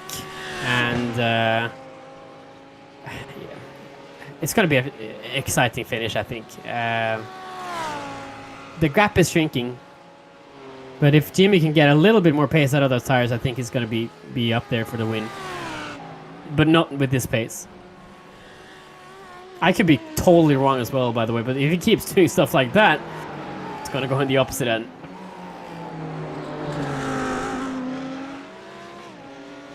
More traffic here now as well for the 23. It's going to pass the Brab M4 GT4 car. Brab, which is in 5th in class. He's got a TCR car in front of him as well.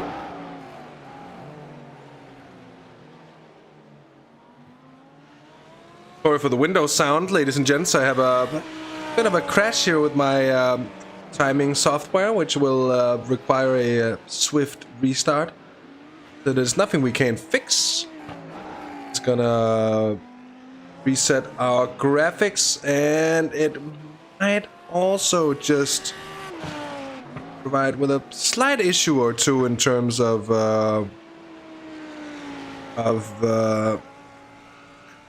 resetting some of the lap time of that fastest lap. Markus, of course, might still have it. Yeah, that's true. Yeah, everything is good on my end. So, little bit of a graphics update now. Trying to get back onto it. But I can get a quick update here, and the distance is shrinking a little bit now between our leaders, but not by a significant margin. He has a second on him, second advantage on lap times here, but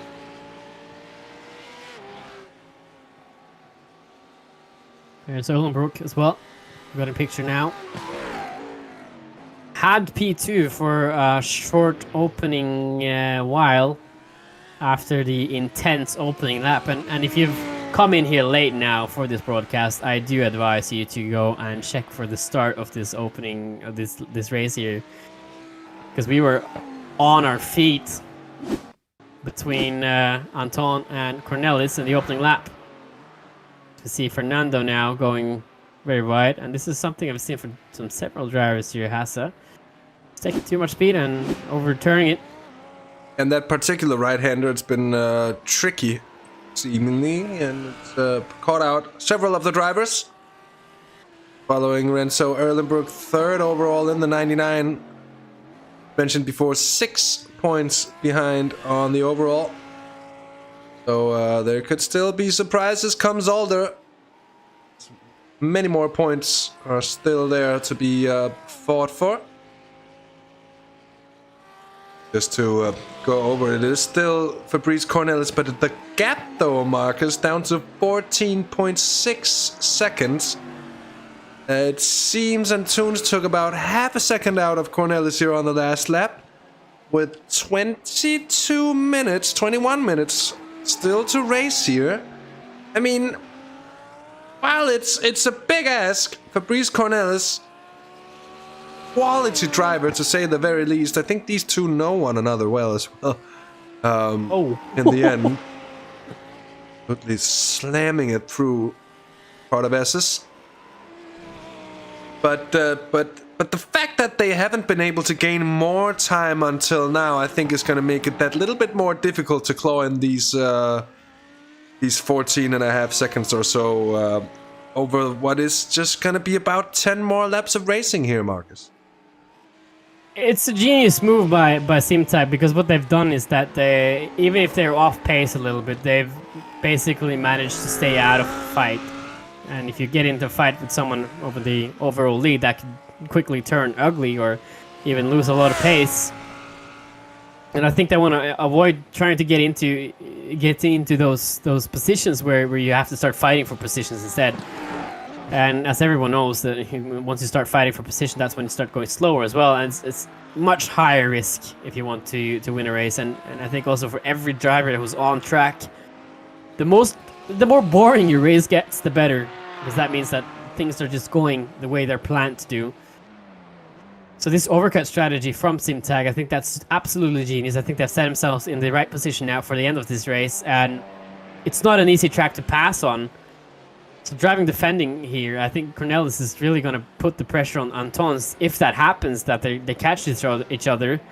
So we have a lock-up there from the was that 10 car maybe? I think that was Peter Lemkins, so that the 81, yeah, indeed. Oh, it's a lock-up from Mikalevsky, and then he responds to that by going off the track. Yeah, I think he needed to, or just make sure that he went around the race driver's version of a go-around, basically, where you do the literally same thing and go around something. back with... It's better to take the trip off on the grass rather than going through the trip through the car in front of you. That's a good point.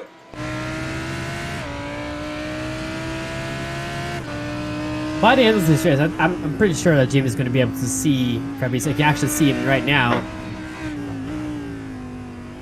So, I have my time on my driver and my team tonight. Hasse, I'm not sure about you. But most of all, I hope for a fantastic fight to the end of this race. But I guess we'll just have to wait and see. Well, we'll have to see. 19 minutes left on this race. Yeah, just about. Plus the loose bits and bobs at the end of it. Comes and tunes up the inside of the Lead GT4, the Flemish machine. He plows on. You can see him gain a tenth or two into braking zones here and there, and the thing is, we'd be looking at a gain that is significantly increasing. As I said before, should Simtag run into having tires that really go over the cliff, they can lose a lot of time in a short amount of time, so to say. And the excitement is very much still there. Though we're getting close to the end of things here, this is where the excitement really builds up for me. Of course, if Antunes doesn't make any considerable inroads to the gap to Cornelis over the next sort of 3, 4, and 5 laps here, then at that point I'm gonna see it as being a little bit less probable that they're gonna catch him at the very end of it. So I think is interesting now with these drivers is that I think Cornelis now has a completely different approach to how he wants to drive his car than Anton's.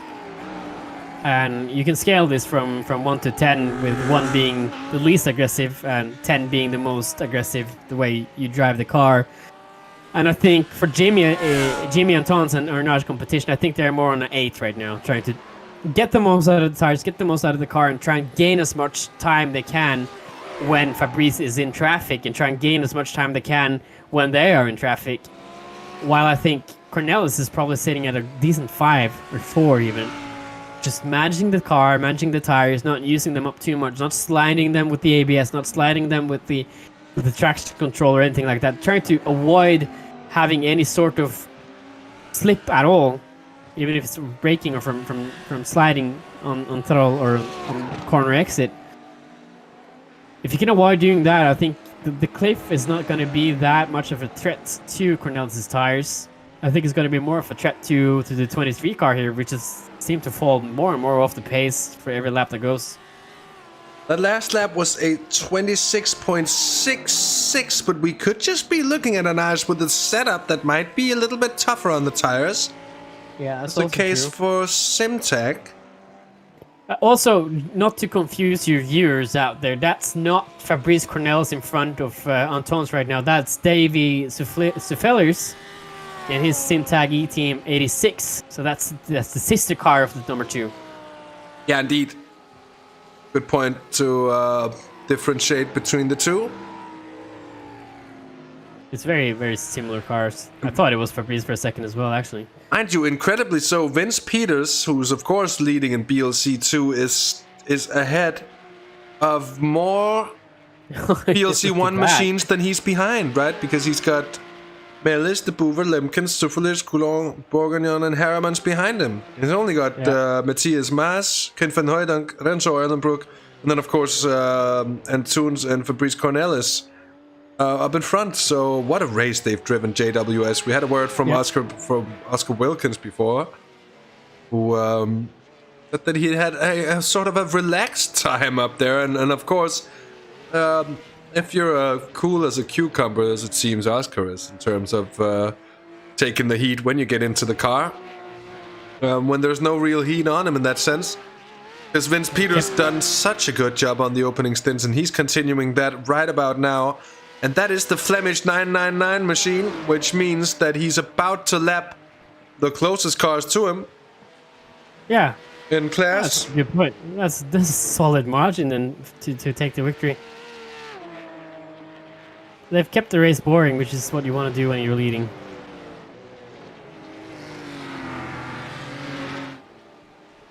There's been some incidents for these BLC2 cars as well, with a little bit of sliding around and RG barge. Even our leaders had a little bit of problems here. Jeremy de Boever, again with the problems in his class, gone off the track here. They were involved in a huge incident in the opening stages with one of the Sim Formula cars. I think that was that the... Oof, do not see it on our... I think that was Ward Mullers, the 24. Yeah. So something's happened with Ward after that, since he's no longer in the race, I don't think. It looks... That quo between Cornelis and Entoons, between Simtag and Arnage at the moment. Exact same lap times. Yeah. Yeah, on the 100th of a second, same lap times. That's incredible. And actually, Renzo Erlenbrook, slight bit faster than Entoons on that last lap. but though he's over a minute down, the overall, so there's gonna be much chance for him to improve upon that. Marcus, we're coming in towards the final 10 minutes of racing, and I think I'm not gonna say too much because I might just curse it, but it seems that the drama, the big drama, isn't really arriving in. Nope. And it's the class as well here of Fabrice Cornelis, who's really driven a solid stint. They've driven a super solid race all the way through, it has to be said, the Simtag car there. They had a bit of an argy-bargy there with with Entoons and Arnage competition there on lap 1, and I'm sure that they, and especially Fabrice Cornelis, after that one felt like, you know what, we're gonna give it to him this race. We're gonna hand it to him on the strategy. Was this the car that crashed out at Nürburgring last time? I think it was, maybe. Or was it not? No, who was it that got absolutely destroyed by one of the back markers? They won at Nürburgring last time around. I think that could have been GTE Racing because they only picked up 6 points. No, they didn't. That was at Le Mans, my apologies. Who didn't pick up? Was that Arnage? No, it wasn't Arnage. Was it? I'm not sure, actually. I thought it was Klopman who was involved in that, but they have 26 points from Nürburgring. Yeah, because they hadn't won a race until the last round we had there, fourth round of action at the Nürburgring. So, and that's going to make for an interesting comeback if they go and pick up the win tonight in about 10-11 minutes time, which certainly looks probable.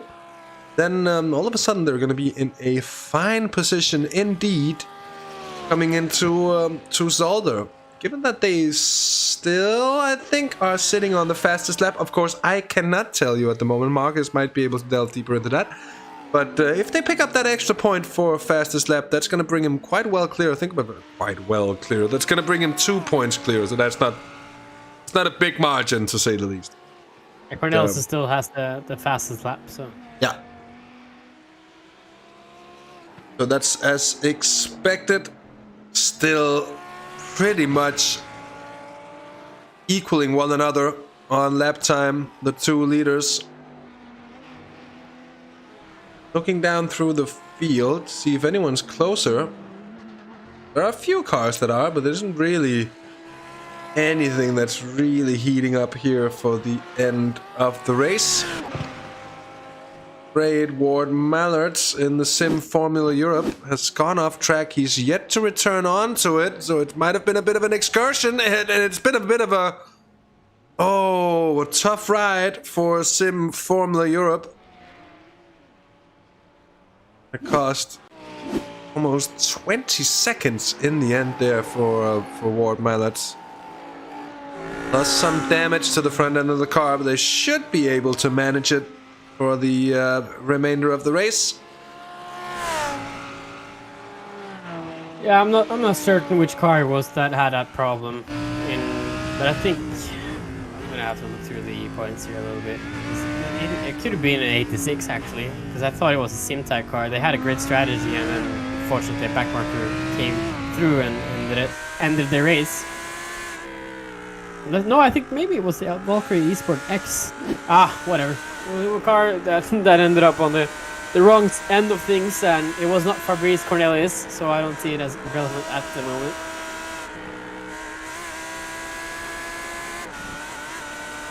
But I don't think there's going to be much excitement in this fight here. We thought it was going to be a little bit, but now the gap has stabilized. I think Jimmy Antons has used the best out of his tires. Fabrice Cornelius hasn't really used his tires a lot throughout this stint at all.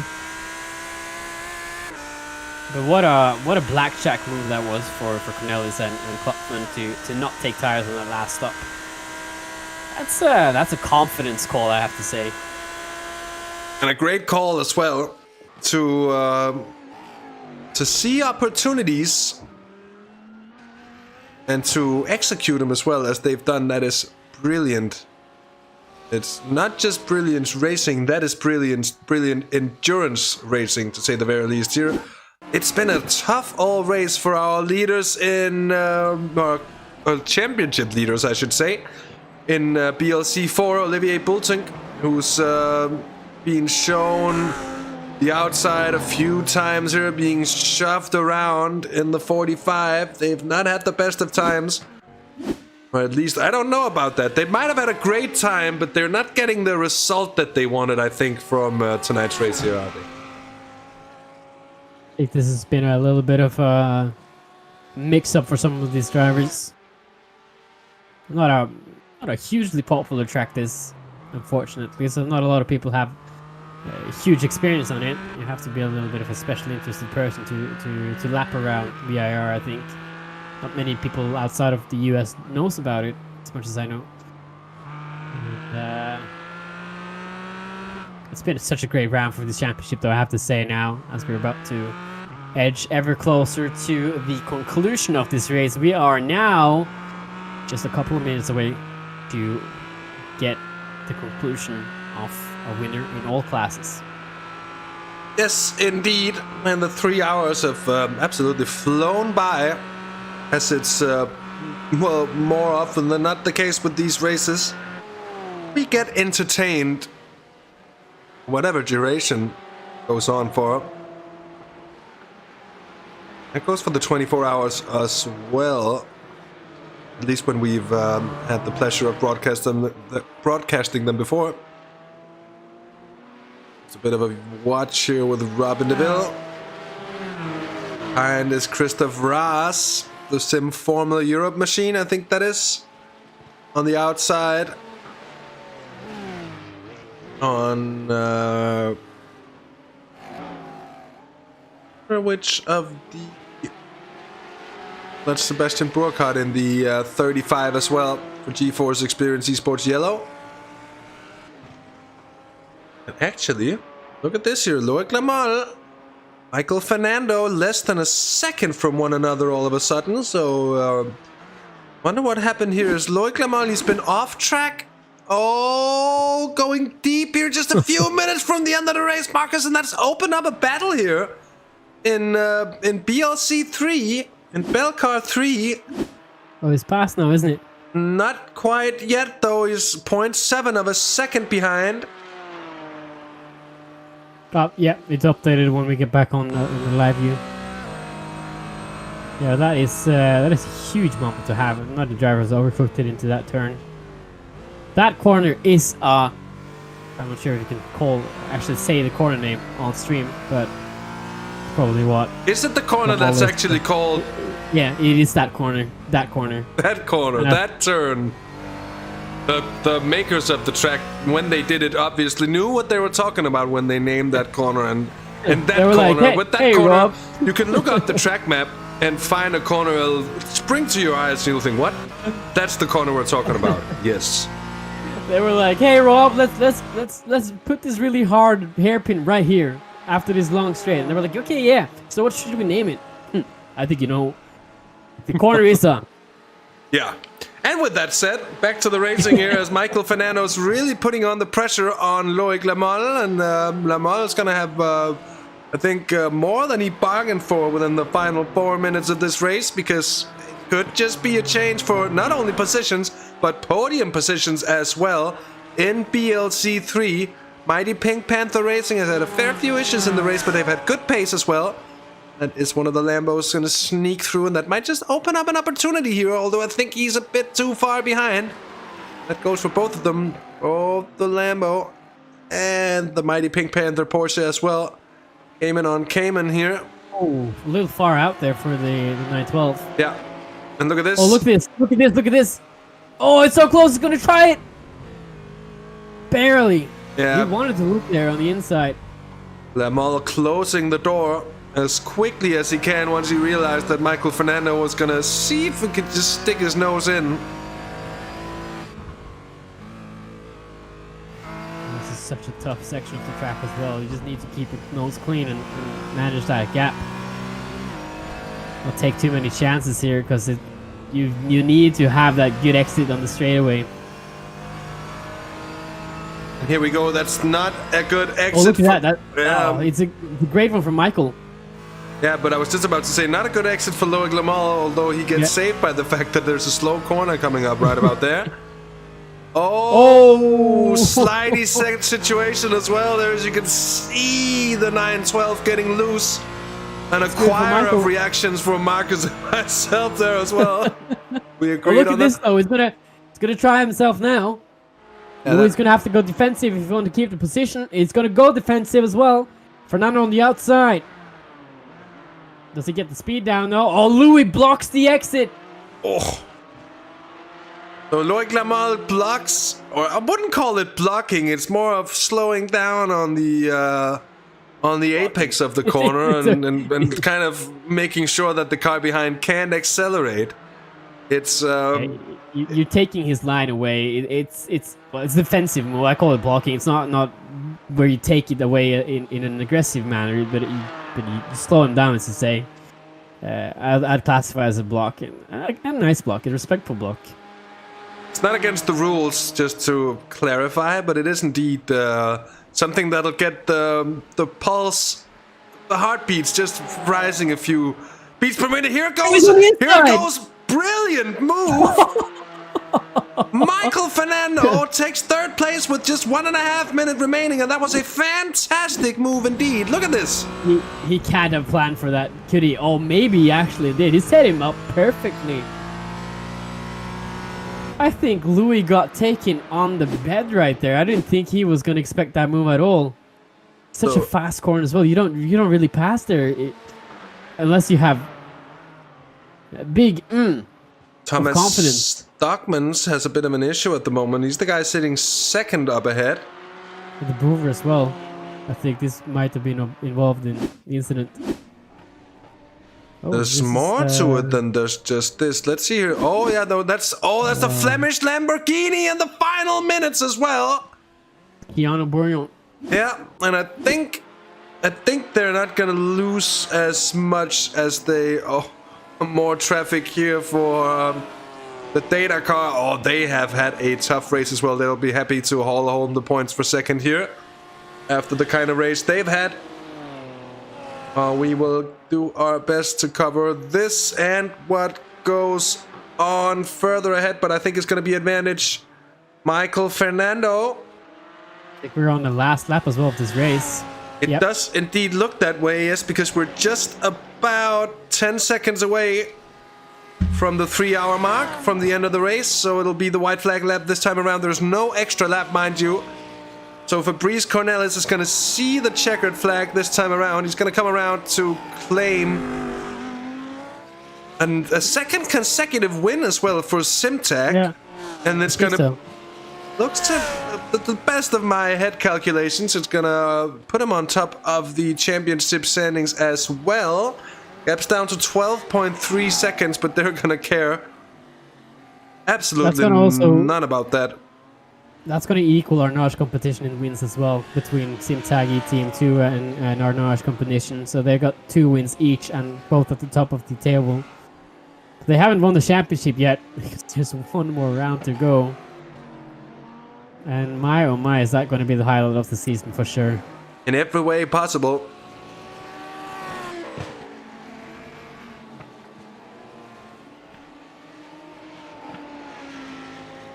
Getting ready to take our leader now over the line. We've had a lot of mixing through the classes and a lot of argy-bargy throughout this race. Oak Tree has caught out at least 8 different drivers in 4 different classes. Now it's time to settle this. The race has lasted 3 hours plus a minute or 2. Is about to get concluded with Fabrice Cornelis now finishing off the last set of corners here. Finally try. Oh, I think the Tita Sport car is going to want to get past here. Now look at him slowing down here. As Fabrice Cornelis wins for the 2nd time in a row and his 2nd win in this season. Brilliant. We have Jimmy Alphonse, who tactically messed up. He's going to finish 2nd after that in 10th first lap here, Hasse. While he forced him out, physically out of the way. Did not compensate for the pit tactical strategy from Fabrice Cornelis and Colin Klopfman. Vince Peters, our next class leader, about to cross the line. As we've already had... No, we have not had the class leader in GT4 yet, but we have Vince Peters on his way now. Secure what will be... Is that their first victory, I think, in the series? I would be surprised. I would be No, surprised. it's not. This is going to be their 2nd. This is also a consecutive victory then for Vince Peters. It's going to be their 3rd win because they won at Spa as well. Oh yeah, never mind. 3rd win. So yeah, you have a reason to be surprised. Has it? I have a reason not to be surprised, you mean? Yeah, now you have, since they have one. Yeah. I thought this were going to be their first one. I said I wasn't surprised to see them winning, and I really am not, because this team has dominated this class for seasons past as well. JWS Motorsports and the 11 machine here of Vince Peters takes it across the line. He ran out of fuel there. He ran out of fuel, though. That could have been much closer all of a sudden. But look at this here. Flemish, Simsports Black, and Robin Neville takes the victory home for Flemish in GT4. We knew that, of course, because Thomas Stockman had indeed already crossed the line. And I'm afraid Naveed Hussein has gone across the line without us being able to see it. And something has happened that we didn't quite catch in BLC4, the TC Vars here. That is, of course, the fact that QSR had that pit stop relatively late in the race. Hendrik de Grave has gone past Ronnie Heyman. Of course, Duct Tape Racing is going to take 3rd place in BLC4. And then Olivier Boateng going to take 4th place in the end. He's crossed the line here. But de Grave, Heyman still out there. Erlenbroek as well in 3rd place. Raas, I think, is yet to cross the line as well. Here is the checkered flag and a photo finish for 2 of the Flemish cars in together. That's nice to see as well. Hendrik de Grave getting 2nd place there. But a great race indeed, Marcus, and I feel like a good bit of the way that your predictions for how this race was gonna turn out in the end has indeed come true. Yeah, if you want to hire me as a strategist, just give me a call. I'm on Discord. Yeah, I don't race that often, man. So, but of course, that was meant outwardly. But yeah, no. If you want a strategist as well, Hasse, you sure? We'll do Petit Le Mans next year. Yeah, I think this is what? No, never. I was just gonna say, I think in order to have a point in having a strategist, you also have to be able to do what the strategist says, without crashing or making mistakes. We'll leave that for someone else. Anyway, let's see if we can get the results on your screen already. And here it is. We will take it class by class, and I shall be happy to start out with BLC1. Simtag E-Team number 2 wins with Fabrice Cornelis and Koen Klubman 13.2 seconds ahead of Arnage Competition. GTE Racing take another podium spot here with 3rd ahead of Sim District GT3 by BMS Vibe Esports. JWS Motorsports in 5th ahead of PSR by RPM. Valkyrie Esports Rookie in 7th place ahead of Flemish Simsports White. Simtag E-Team, the 86 car, RP Motorsports by BT, then RPM by DP Racing, and VR Racing in 12th. And here's Marcus with the results from BLC2. Not surprisingly, after that dominant drive from JVS Motorsport, it's Oscar Wilkinson wins Peters P1 in BLC2. Flemish Sports 999 follows a whole lap behind with ART Team Racing P3. Then the last car in this class, unfortunately, it's been a poor meeting up here for BLC2. We have Sim Formula Europe, which is the 4th and last car in class. Indeed. Let's see here. The music decided to stop on me all of a sudden, and that was sort of weird. We'll cue the song again to get a bit of background vibes going. I'll duly continue with the results from BLC3 Flemish Sim Sports Black. Winning ahead of Data Network Esports by an entire lap, then Mighty Pink Panther Racing completing out the podium with that nice move in the closing minutes on B-Sim Racing GT4, who does get 4th ahead of Brab, Greenleaf Racing, and GeForce Experience Esports. And with the last class of tonight, it's one with a lot of drama in it. You can see it by the laps who's behind with the Team Chris Van Gulch and Dynamics Racing Blue. 2 Dynamics Racing Blue cars who's not finished this race. The same with the B-Sim Racing TCR. But in first place, we have debut Naveed Hussain, which wins this race with Paul King. With a good 2-minute gap between himself and Flemish Team Sport Red. That's almost a full lap for Kim Behit. And was it? It was Henrik de Graaf in the 69 car who had a little bit of drama as well, trying to pass the Duct Tape Racing team of 132. And behind them we have Simtag TCR Green by BMS Esport and QSR Racing Esport, which did that late race pit stop, putting them in P5. And now Hasse with the results done as well. This is the last race of the regular season, and now we only have one huge event left.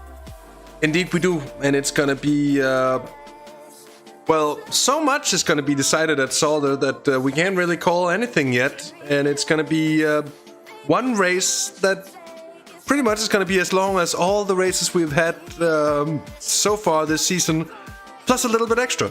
So it's still all there to play for, it's still all there to fight for, and it's all gonna be there to see here on Simracersworld TV on November 20th. So mark that in your calendars.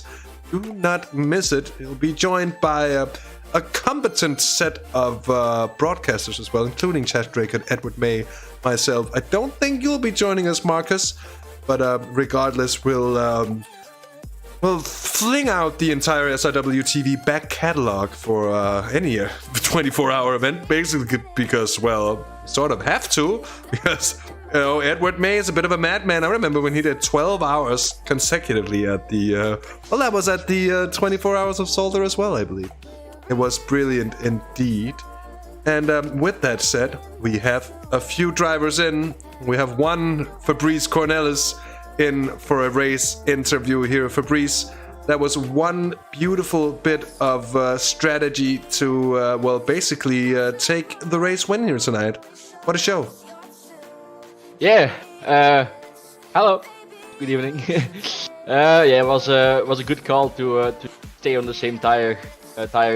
Couldn't felt that the tires were still in a good shape, and we had to do something, you know. And I was quite sure that they would take tires, so just took the gamble to skip them.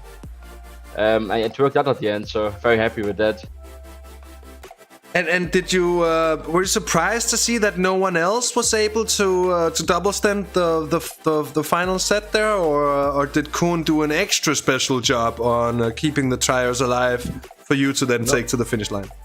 No one else double stinted. That's quite a surprise to me, because our tires were still very, very good. Also after my first stint they were good, but we have to change them one time because we can't do a triple on one set. That would be a bit too much. So we decided to change them for Kuhn's stint so he could push on new tires, and then I would take his the last stint. So yeah. And you had a bit of an interesting situation on the opening lap as well. I take it there'll be no hard feelings with you and Anarch as well after that. Just a bit of close racing, or how did you see that happening? Yeah, to me it felt a bit like he pushed me off the track with the last move he did, but I just backed out. Be sure the race was still 3 hours long, so it's stupid to make a move like that. If I would react to that in that corner, so I just gave him the position and then just tried to chase him down, but the traffic was not really in our advantage. Also in Kuhn's stint, he had really a lot of difficulty with it. Just always on bad moments, it felt like, but luckily at the end it worked out for us. And with this result, Korn, you'll be, Fabrice, and you and Korn, of course, will be in a position that you know very well, leading the championship, but at a late stage, after a season where it hasn't all gone your way, and it's all going to be decided at the 24 hours of Zolder. How confident are you it's going to work out for you? Yeah, it wasn't working at all. The first part of the season, we were using number 4 as a car number, and then we thought, hey, we should just switch to our old number. So before Nordschleife, we switched to number 2, and then everything went good again. So I'm a bit believing in this now. We should always race with number 2. So yeah, let's just head to Zolder now, and it's double points there, so the championship is still completely open. But Zolder is the home track, so I'm really looking forward to racing there. We're looking forward to it as well. Fabrice, thank you for joining us post-race here. Is there anyone you'd like to thank or shout out before we let you go off and celebrate? Yeah, for sure. Big shout out to Koen preparing for this race while I didn't have really a lot of time to do. So big shout out to him making the setup and doing all the preparation for this.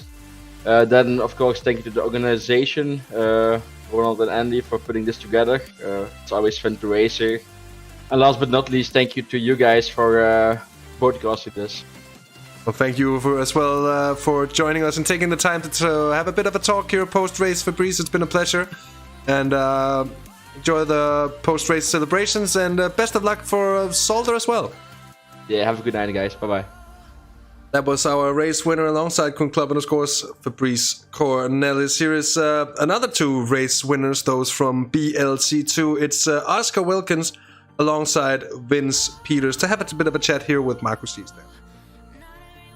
Yeah, me and Oscar had a quick talk in the latter stages of this race, but it looked like things were under control for his team, and it certainly was the case for the 11 JVS Motorsport. I'm here with Oscar Wilkins and Vince Peters. Vince Peters, I'll start with you first, since we already had the spotlight on Oscar Wilkins for the race win. Vince, the opening stint didn't look too in control, to say the least. A little bit of argy-bargy with a little spin in the Oak 3 turn. Can you tell us what it was like for you to open the race with the 11 Porsche Cup car? Well, yeah, I was pushing too hard, I guess. I was enjoying battling the Lambos, which was great. But then I just lost it sometimes. Didn't lose too much time, I think 10 seconds in total. But then I calmed down a little and just drove out a stint.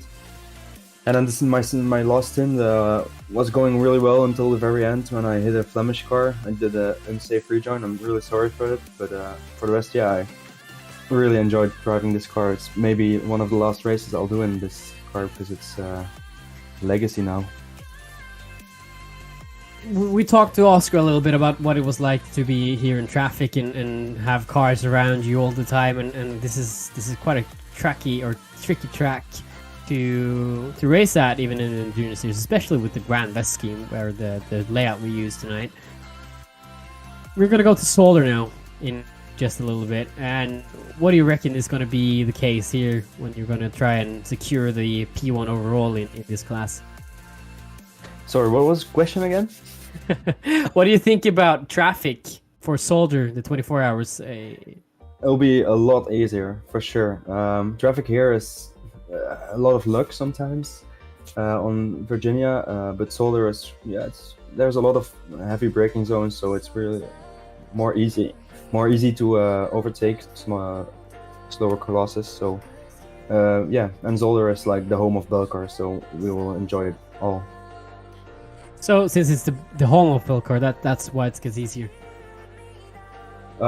It's the home of Belcar, so yeah, that's what I was saying. It's a great day for you guys. Second consecutive and third in the series. And what are your thoughts on the championship crown? I will ask you, or start with you, Oscar. For me, I was just helping out today because Boudewijn wasn't feeling very well, so I hope he's recovering well today. Yeah, glad that I could help out today, take another win for the guys, and let's see if they can take the championship next round. Before we close off, is there anyone you'd like to shoot a thanks to, starting with you, Vince Peters? Yes, JWS and Boudewijn for organizing this team. but also now Volante Racing, the team we both drive for.